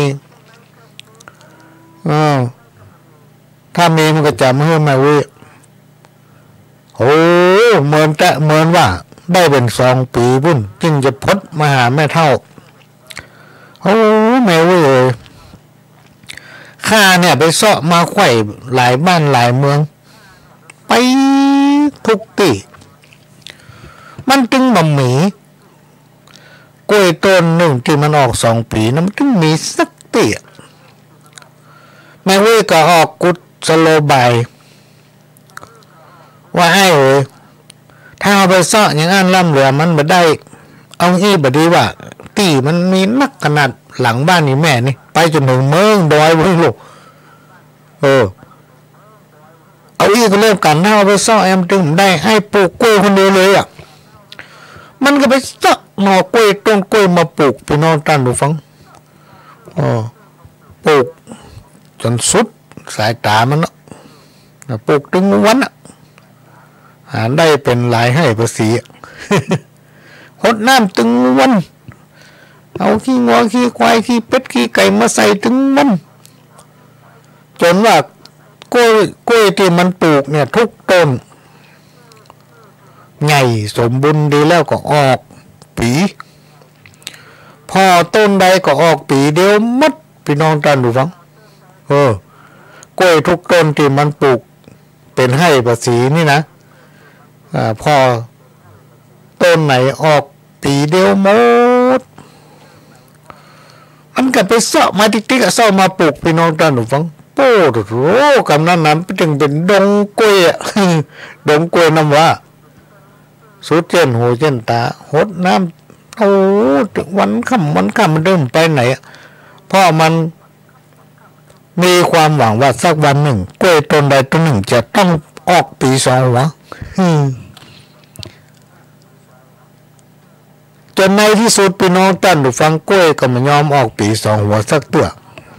ที่ออกมาหัวเดียวมันก็ตัดกล้วยขายติ๊กแล้วสมัยโบราณแต่ก่อนนั้นมันไม่ใช่มีเซเว่นมันไม่ใช่มีร้านเหล้าตองไม่ใช่มีร้านคาราโอเกะลูกมันไม่ใช่มีร้านสะดวกซื้อเงินทองก็ไม่ได้จ่ายได้ใจเก็บไว้ติ๊กปีแล้วได้2-3 ปี4 ปีผ่านมากล้วยทุกต้นที่ตัวปลูกจนสุดเส้นหูเส้นตา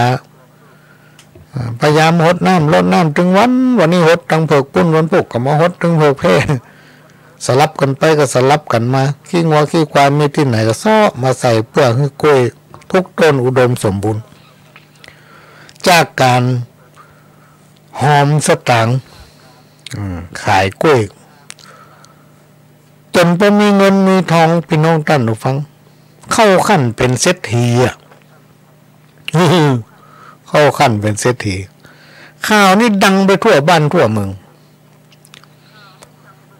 ต่อมาไอ้หนุ่มคนนี้กลายเป็นเศรษฐีพี่น้องท่านผู้ฟังจากการขายกล้วย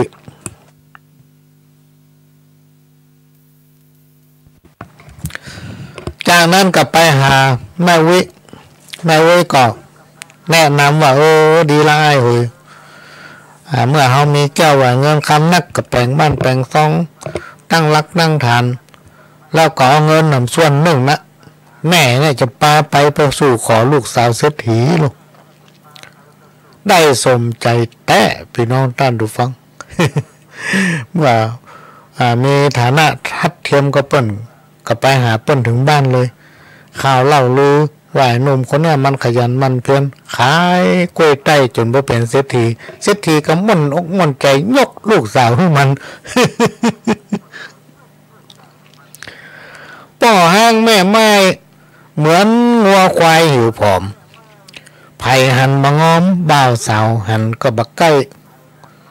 จังนี้ภายในเปิ้งใจเคยได้บอกว่าคนเมืองไทยเหนือใต้เจ๊กยางม่านลือ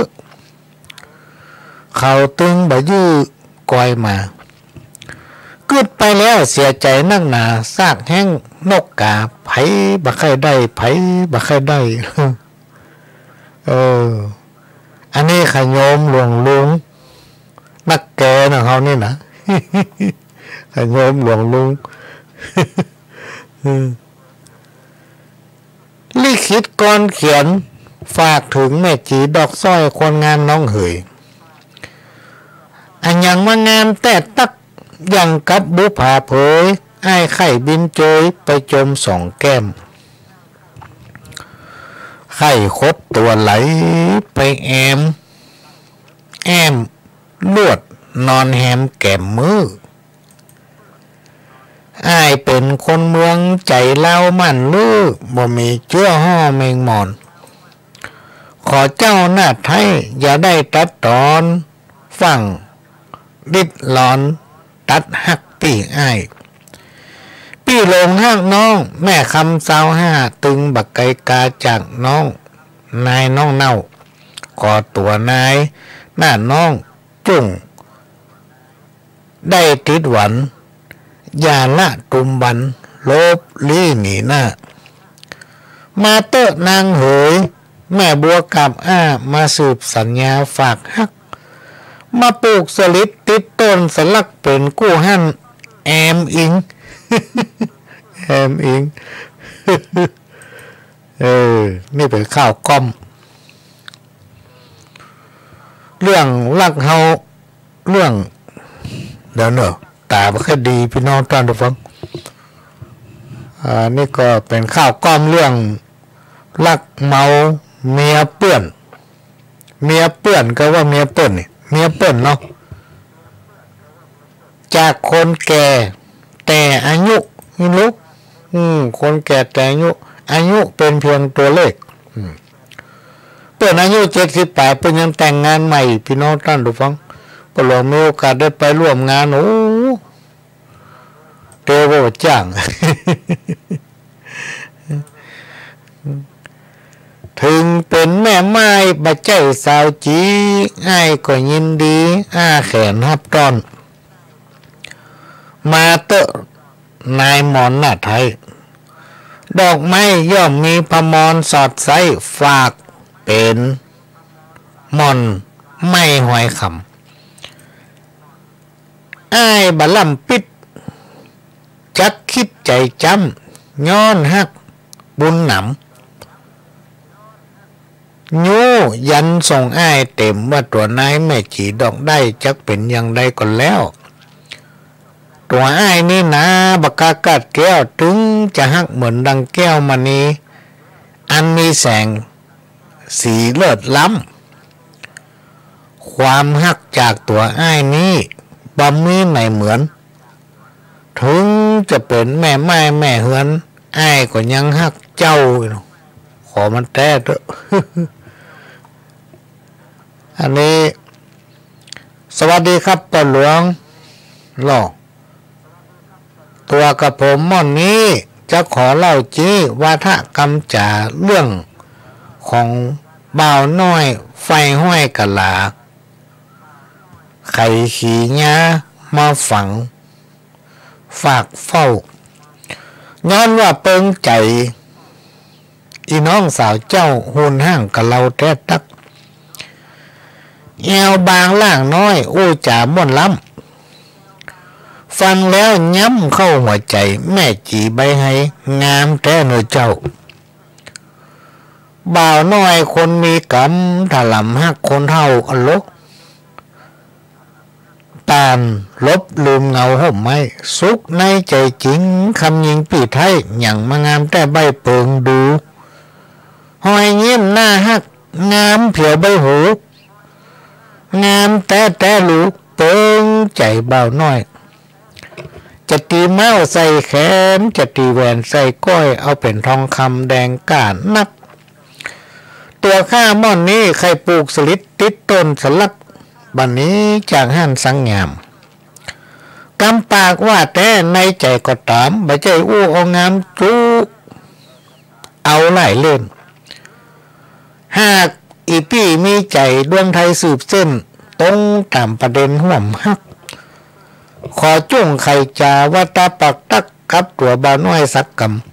ำบ่าวน้อยฮักแต่แม่นักหนานำใบใจจักทำลวงลายปีเจ้ามาสร้างสืบสา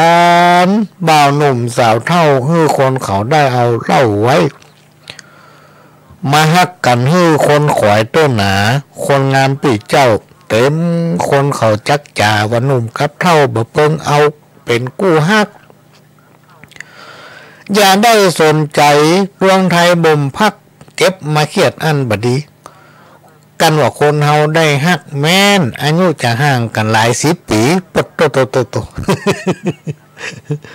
ขอมีแค่ใจจริงเต้าอันและนายเหยความฮักนี่มันไร้พรมแดนพี่น้องท่านผู้ฟังอายุเป็นเพียงตัวเลขถ้าความฮักมันเกิดขึ้นกับไผคนใดดอยเป็นหมูขี้ม่อนขวางหน้ามันกันยังบุบุญเตียวไปหานะ ภูเขาจะกั้นขวางหน้าแดดกล้าจะร้อนเพียงใด ล่าตามล่าหันมาก็ฮักอ่ะ เท่าแก่คืนเกิดมาเมินหลายปีงอมเงาเต็มที่บ่มีกู้ข้างยามฤดูหน้าหนาวดาตายกระด้างบ่มียิงนางห่วมซ้อนจึงห้ำกำจาขี่ยาเก้าก้อนเป็นเครือข้าวอ่อนวอนมาจามฟังจิมเตอะเจ้ายอดควันตาก่อยฟังเตอะนาว่าจ่าเบาเท่า มาหันสาวจีงามดีบ่เศร้าเปิงใจเฮายิ่งนักไข่เอิ้นฝู่จ้าวาตาเก่าตักกับสาวเจ้าคนงามในใจแน่แท้ปากมันบัดตามกลัวว่าเจ้าคนงามนงลามบ่สู้กลัวคนเปิ้นจ่าวาตาเก่าอู้ว่าฮื้อเล็งดูผังให้ย้อนว่าตัวเฮาเป็นคนขี้ไล่แถมแก่เท่าฉลาดมาอู้สาวน้อยจ๊ะจ๋าบดีแต่นาปูห้าผีเท่างามย่างเตี้ยวกายตัวนายเน่าบ้านสิงคิงเราสังง่าสองตามนงามเหี่ยใจจ้าปานดังกวงน้อยงาดำเงาดำงานี่เป็นใจเนาะสองตามนงามเหี่ยใจจ้าปานดังกวงน้อยเงาดำกวางนี่มันมีงาโลนี่เป็นเขียนตกแถมเลยยิ้มเจ้าม่อนตาขำพอดูงามมดเหี่ยจ้อยลอยเต็มว่าเป็นสักกันเบาน้อยคงจะเลิงปล่อยเอวน้องติดประจำกำหวานปากพ้องอู้จะตอบท้องกำเขือซ้ำมาแก่คนเกิดเมินล้ำเหลือเป็นเท่าตาเพียเนี่ยยังมาได้มาหันสาวจีเป็นที่ไข่ให้ย้อนว่าไอ้เกิดมาเมินเสร็จแล้ว ไปฟังเกิดหรือเนาะกลุ่มกะลักเมานงเยาหั่งแค้วแอวคิวน้อยลอยลม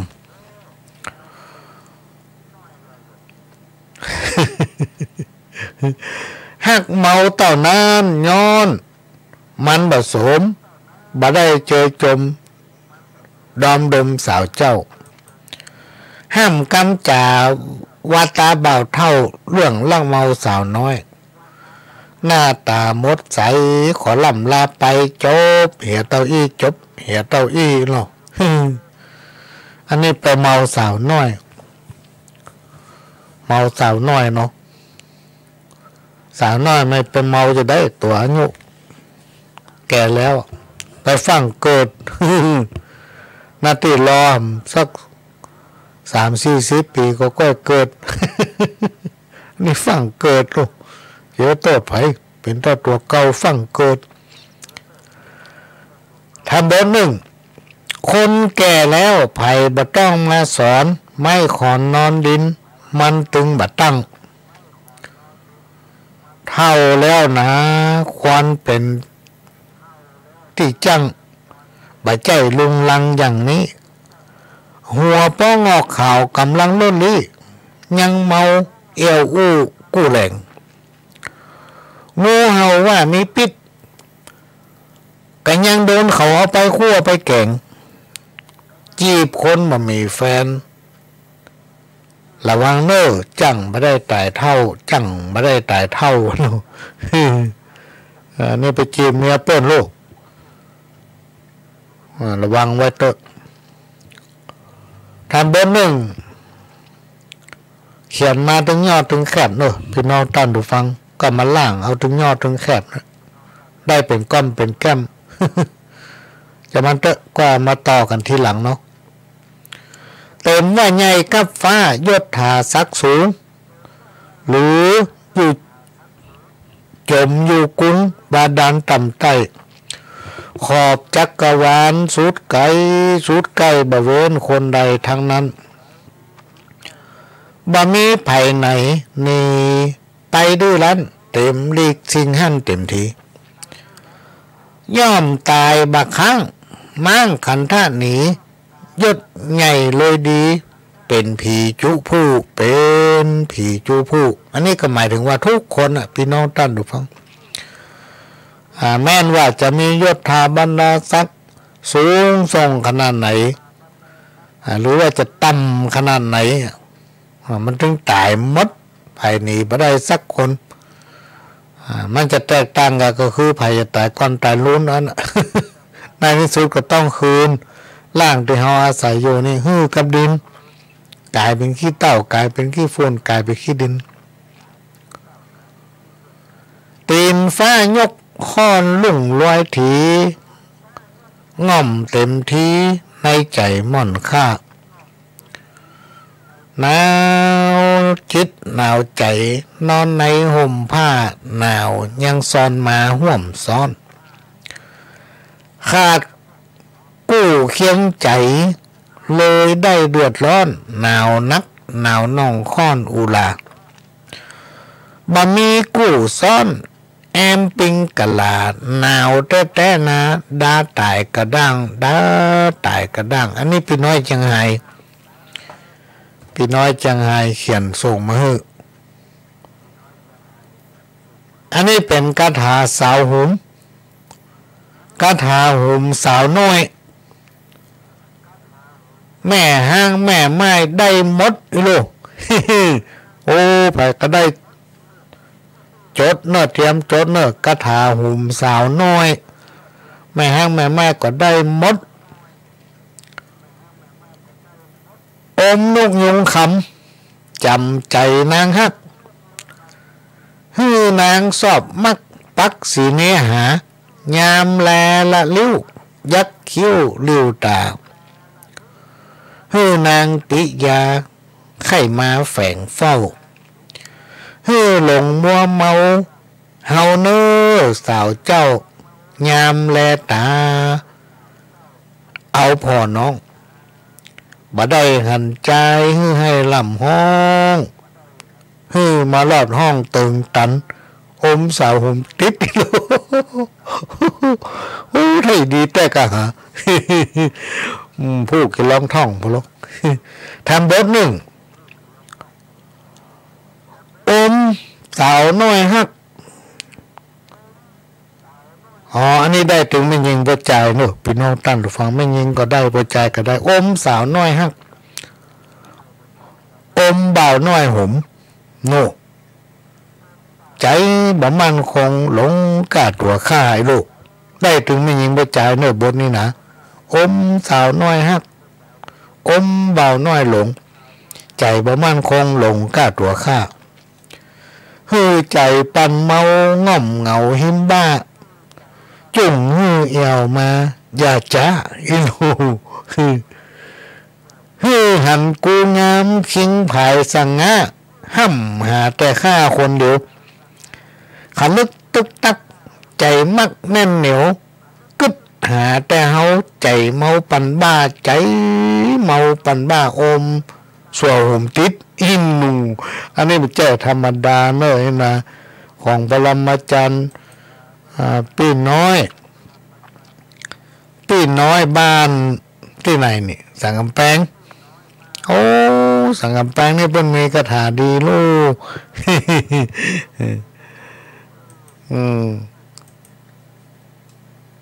บ่มีเบอร์โทรเนาะถ้ามีเบอร์โทรนี่ก็จะขอไว้เพื่อจะไปตั้งขันเอา ประตูคอกคุกปิดจุกแน่นหนาสู้กันยังปากันมาอยู่กันได้บัดทีประตูวัดว่าเปิดอยู่ห้ามใจยังบ่เข้าไปอยู่ยังคอกฮับประตูสูยังไปอยู่ได้ไปไหนประตูวัดมหาเปิดไขซ้ำว่ามาอะไรสนใจพอเฝ้าศาสนาพระธรรมคำสอนพระเจ้าบ่เคยเสื่อมหายตัวคนนั้นเล่าเจ้าข้าทั้งหลายที่เสื่อมลงไปใจคำพระเจ้าคนกระทำกรรมเว้นบาปเศร้าคอยดูเอาพอเตอะศาสนาบัจใจลาลับลีตั้งอยู่นี่ดีงามตัวคนนั่นแหละบ่เอาใจตามเนี่ยตัวตามซ้ำเลยคำพระเจ้าเลยคำพระเจ้าตลอดพี่น้องตอนดูฟังคำสอนขององค์พระสัมมาสัมพุทธเจ้านั้น ตันยุคทันสมัยอยู่เสมอบ่มีเก่าได้มา2,000 กว่าปีแล้ว ยังใหม่อยู่เสมอตะกี้นี่มีลายส่งมาจะขอฟังหลวงพ่อพระครูโสพลมุญญาภรณ์บัดตันละวันนี้เราจะอยู่ด้วยกันถึง5 ทุ่มเนอะพี่น้องท่านผู้ฟังเด็กผีมาวันนี้รายการต่อจากพระหลวงพ้นมาเราจะอยู่ด้วยกันถึง5 ทุ่มก็ยังค้างทำประมาณ10 นาทีไปถึงละ5-6 นาทีก็จะอ่านให้ข้าวให้ฟังสักบท2 บทก็ขอบพระคุณท่านที่ถามมาตั้งหลายว่าตอนนี้สบายดีแล้วกะ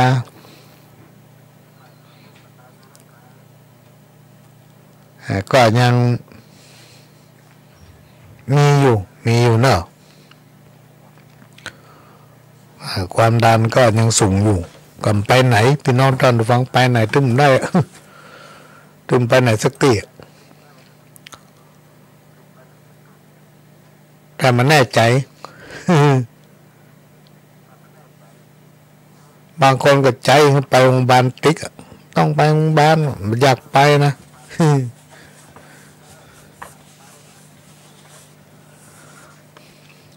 ทุกขังโลเกสัพเพว่าทุกในโลกสงสารเป็นเล่าจาขานข้าวไว้มี108 ประการเกิดมาปบปานมนุษย์ลุ่มไตทุกห้อนทุกหนาวเจ็บเป็นเมื่อยไข้ทุกเป็นวัดเป็นไอกระเพาะทุกนามปักตีนทุกเป็นนี่นักอันนี้นักแกเนอะทุกเป็นนี่นักนี่นะทุกโลกซับจางทุกจมทุกขางกับลูกกับเต้าทุกอิดทุกหิวคนแก่คนเฒ่าทุกบ่มีแหงอ่อนพักทุกเป็นหนุ่มเป็นสาวทุกเรื่องความฮักกกฮักบ่ได้วิวาป่อไม้แม่ห้างทุกอยู่เอกาทุกของเจ้านาขายเข้าบ่ได้ทุกซ่อหากินเลี้ยงต้องเลี้ยงไส้ทุกขายลำไยยากลับทุกขายเข้าแห้งตายฝ่ายบ่มีน้ำทุกเมื่อเข้าถ้ำดับไฟทุกเมื่อกินข้าวแกงทุกแน่นหัวใจทุกเมื่อไปยกใสบ่มีปลาเข้า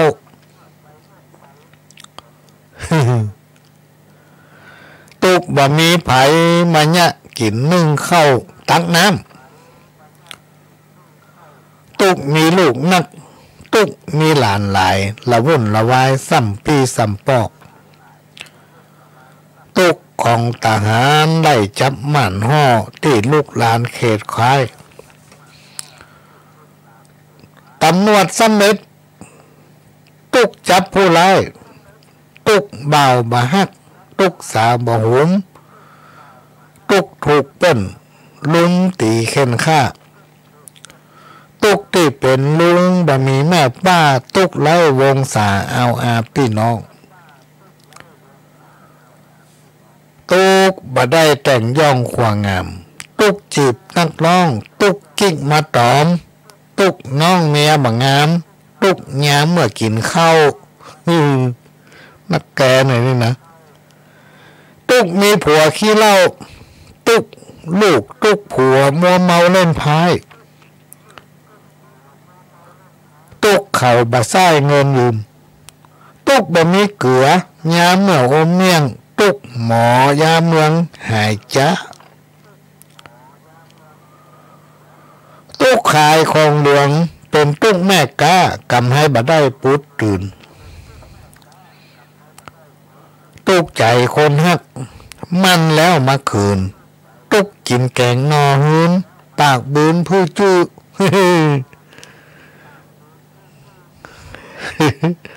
ทุกของยาจกขอเปิ้นบ่ฮื้อ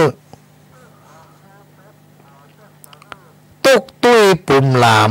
ตุกแอวบะแค้วตุกของผู้นำกำนันแก่บ้านตุกอบต.ก็มีหลายด้านเรื่องการบ้านการเมืองสปะตุกไข่วันนกสัตว์มีปีกขนเกษตรตำบลฮกเหนือล่นใต้ตุกของหมอรักษาโรคไข้แผววัดไอโรคเกาต์ทุกคนส่งของรับเด็กลูกเจ้าตุกลืมมาเข้ายำแหลงตุกบ่มีถ้วยช้อนมายำหีบแกงตุกบ่มีเมียแปงตุกเหงานั่งให้พ่องตุกเป็นพ่องกับตุกเป็นใบตามกำตัวตันจวบปุ๊บตุกทอกสอตุกใจนี่บ่ครบขายเข้ามาได้ราคาตุกพระหน้าแรงตุกแน่นตุกหนาตุกตอนสถาลืมไปส่งเข้า ตุกไปตุกมันตึงหนุ่มตึงเท่าตามกรรมคนเฮามนุษย์ตุกย้ำเมื่อเป็นตุ่มหมื่นหายามาทากับมุดตุกยามเมื่อห่มผ้ามันขันตุกมนผงนี้ที่ว่าสักกันบ่เต่าเต็มตันเต่าตุกแห่งข้าตุกใจเป็นครูอยู่กองทัพหน้าอยู่ฝั่งบรรปัญญาความคิดสอนลูกสอนหลานเก่งกล้ามีฤทธิ์คิดล่ำสร้างความดีฮักพี่ฮักน้องฮักซักฮักสียาบ้ายาอีบดีเข้าใกล้ยาบ้ายาอีบดีเข้าใกล้ฟังคำสอนวิงวอนเก่าจี้เว้นจากห้องอบายเต้านี้และนายเฮยหมดเวลาพอดีพี่น้องท่านผู้ฟังก็จะขอนำรายการนี้จากพี่น้องท่านผู้ฟังไปก่อนขอให้ทุกคนทุกท่านรับนอนฝันดีจากกับผมปลองสว่างธาตุอินจันทร์ขอสวัสดีครับ